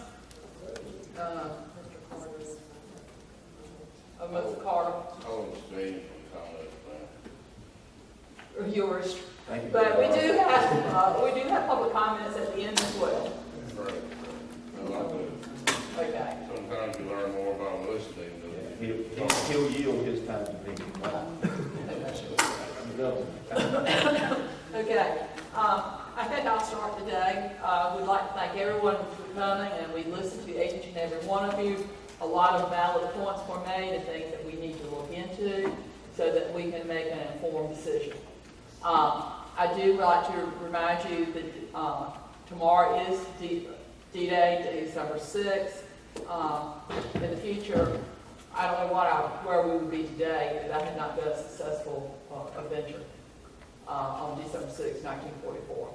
So watch TV tonight and learn a little history. And a lot of people made a lot of sacrifices so that we have to be able to sit in this room and discuss things openly like we are today. Thank you. Thank you, everybody, for being here. And just want to make a comment about the comments that we heard today. And, comments don't have to divide us. Opinions don't have to divide us. Every comment that was made in here today can be something that unites us. Not that we have to agree with everything, but it can still, more information. Information is knowledge. And but anyway, I never want us, Gates County, to be a population that when we speak, it divides us or it creates anything that we can't get beyond, can't get over, or anything that we carry around as a burden to us. So, again, we welcome information. Chairman Hopler spoke a few minutes earlier and said, if you had any more comments, any more ideas, any more solutions, call us or email us. If you email us, we do have it in print. We can print it and bring it to the other commissioners when we meet. So we're not shutting the door on information, not shutting the door on ideas. We welcome them, and thank you for being here. Well, I want to thank everyone for being here today. And I want to thank you for allowing me to serve you for 3 terms. I don't know if I can make another one, but anyway, I thank you for your confidence, and God bless you. Thank you. We're all blessed to be here. Certainly, it is always nice to see our citizens turn out in such ways that information is brought to us. We do hear from you individually, but it's nice to see you as a group. It's nice to hear from you as a group and know that you have also sat and discussed this and chewed on it, if you will, for a while. I want to thank you for helping us make the decisions we make. I want to thank my colleagues for all the research they do and all the analysis they do. Thank you. Don't let me go last, not first. I'm going to say the best to last. We heard a lot of comments today. Some of you still in the room. We don't live in a big city. We have a lack of revenue. There's only one big way to do that: bring new businesses in. That's something that we need to work on to not have to be worried about tax increases. One of the things that was mentioned was wasteful spending. A couple of people mentioned wasteful spending. You heard it here a while ago. I voted against something that I didn't agree with. And look at the videos of the meetings. I have voted against other items as well that I thought we could do better on. I do want to thank Natalie and my fellow commissioners, as Commissioner Freeman sort of hinted on. Budget has come down a significant amount over the last few weeks than what was initially proposed. And there's not much left. If there is something left, we got a week to find it for our next meeting. So, as my fellow commissioner said, send us an email, call us, let us know. We're here to serve you, the citizens of our great county. Thank you for coming. Okay, at this we will recess until our meeting on Monday that's a work session. I mean, I wrote it. But you're still kind of a meeting then. Okay. Wednesday, we have for budget, and then the following Monday. Okay, all the Madam Chair, I make a motion that we approve, and we adjourn. I'll second that motion. Motion's been made and seconded. Any discussion? Y'all want to No, stay here? Okay. All those in favor say aye. Aye.